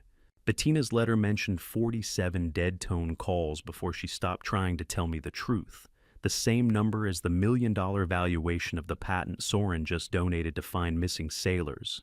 And I wondered if forgiveness requires noticing the numbers that haunt us, or learning to stop counting altogether. The second letter from Bettina arrived December 30th, pages long instead of 3 words. I read it in my study while afternoon light slanted through the windows. She detailed her journey the October night, discovering the imposter on kitchen tile, the 47 calls to my voicemail, trying to confess before Thanes Harbor call at 4:07 a.m. on October 15th, the choice to stay silent because my voicemail felt safer than my judgment. She described watching Soren walk through the boardroom doors, seeing the brother she'd buried, standing alive with a burn scar that proved everything. I understood I'd spent 7 years protecting a ghost, while the real person waited in the Caribbean. She wrote, I chose wrong, I chose fear over truth, comfort over courage, the imposter over my brother. I'll use these 7 years to figure out why I break when it matters. When I walk out, if you're still willing to look, I'll be here. I read the letter 3 times before setting it beside her, first 3-word message on my desk. If you're still willing to look. She'd spent 42 years believing I wasn't. December 31st. At midnight, Soren and I sat on the veranda overlooking Galveston Bay, where I'd spent 10 years alone watching water and waiting for a son who'd been alive the entire time. Fireworks bloomed over the harbor, reds and golds reflecting off black water, the sound rolling across the bay like distant thunder. Anchor, the old retriever, who'd spent a decade waiting on this veranda beside me during the missing years, finally had both Harringtons present to rest between. He lay with his gray muzzle on Soren's knee-tail, wagging exactly 3 times against the wooden deck, same rhythm as the year I'd rebuilt one wag, for the son who came home, one for the daughter, who might one for learning the difference between building empires and building families. "Are you all right, Dad?" Soren asked, watching me watch the fireworks. I was quiet for a long moment, considering the question honestly. "Not sure all right. Matches the ledger's son," I said finally. "Lost a decade, nearly lost a daughter. Built an empire, but forgot to build a family. Your mother died begging me to keep searching, and I failed that promise for years." Another firework exploded, gold cascading into silver. "But I think I'm finally learning how to live instead of just remaining alive," I said. "And you're here. That counts for something." Soren reached over and gripped my shoulder once, then released. We sat in silence, watching the bay light up with celebration, while Anchor's tail thumped 3 more times against the deck. After midnight, I went to my study and pulled out Harrington Maritime letterhead. Wrote a single line in the careful script Francis had always said made my handwriting look like a maritime contract. Sealed it in an envelope addressed to Bettina at the correctional facility. Zelda Blanchard, 54, and handling Harrington household correspondence for 15 years, knew which letters required priority processing and which required discretion. This one required both. I found her in the kitchen, preparing New Year's breakfast. "And this needs to reach the correctional facility by January 2nd, I said, handing her the envelope. "Can you ensure priority processing?" "I'll handle it personally, Mr. Harrington," Zelda said, taking the envelope with the practiced care of someone who understood some letters carried more weight than others. "She'll have it by Wednesday morning." I watched Zelda leave with the envelope, thinking about circular structures. The story started with the wrong son calling me father at 4:07 a.m. on October 15th over a phone line crackling with deception. It was ending with the right daughter reading 4 words I'd written in ink on December 31st. "Father will be here." Voice to paper, false son to true daughter. Both messages beginning with the same word, addressing the same man who'd spent 42 years building wealth and forgetting family. 7 years from now, Bettina would walk out of custody to find her father, 68, turned 75, her brother 38 turned 45, and a foundation bearing her mother's name that had turned tragedy into help for maritime families who still had time to come home. The question wasn't whether I'd be here. It was whether she'd forgive me for taking 42 years to learn how to be a father instead of just an empire. But I'd be waiting to find out. And to you listening to my story, remember this revenge might feel justified, but mercy is what rebuilds what was broken. Don't make the mistake I made for 42 years. I built a $200 million empire while my daughter felt invisible. I was so focused on success that I didn't see her desperation until she'd orchestrated a conspiracy that nearly destroyed us all.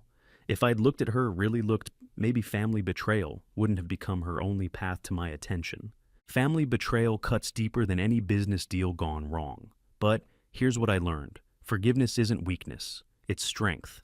When my real son came home with burn scars and chose to forgive his sister instead of condemning her, he taught me more about grace than I'd learned in 6 decades. I believe God put me through this to show me that empire means nothing if you're alone at the top. The lesson isn't about punishing those who hurt you. It's about choosing family even when they've broken your trust. Now, I want to hear from you. What would you have done in my position? Would you have forgiven the daughter who orchestrated the family betrayal or walked away? Leave a comment below. Your perspective matters. If this story moved, you please share it with someone who needs to hear it. And subscribe to Revenge Dad for more stories about choosing what's right over what feels justified. Thank you for staying until the very end. Your time means everything to me. One final note. While the core message is real, some details have been fictionalized for storytelling and impact. What matters is the lesson about family forgiveness and the courage it takes to rebuild broken trust.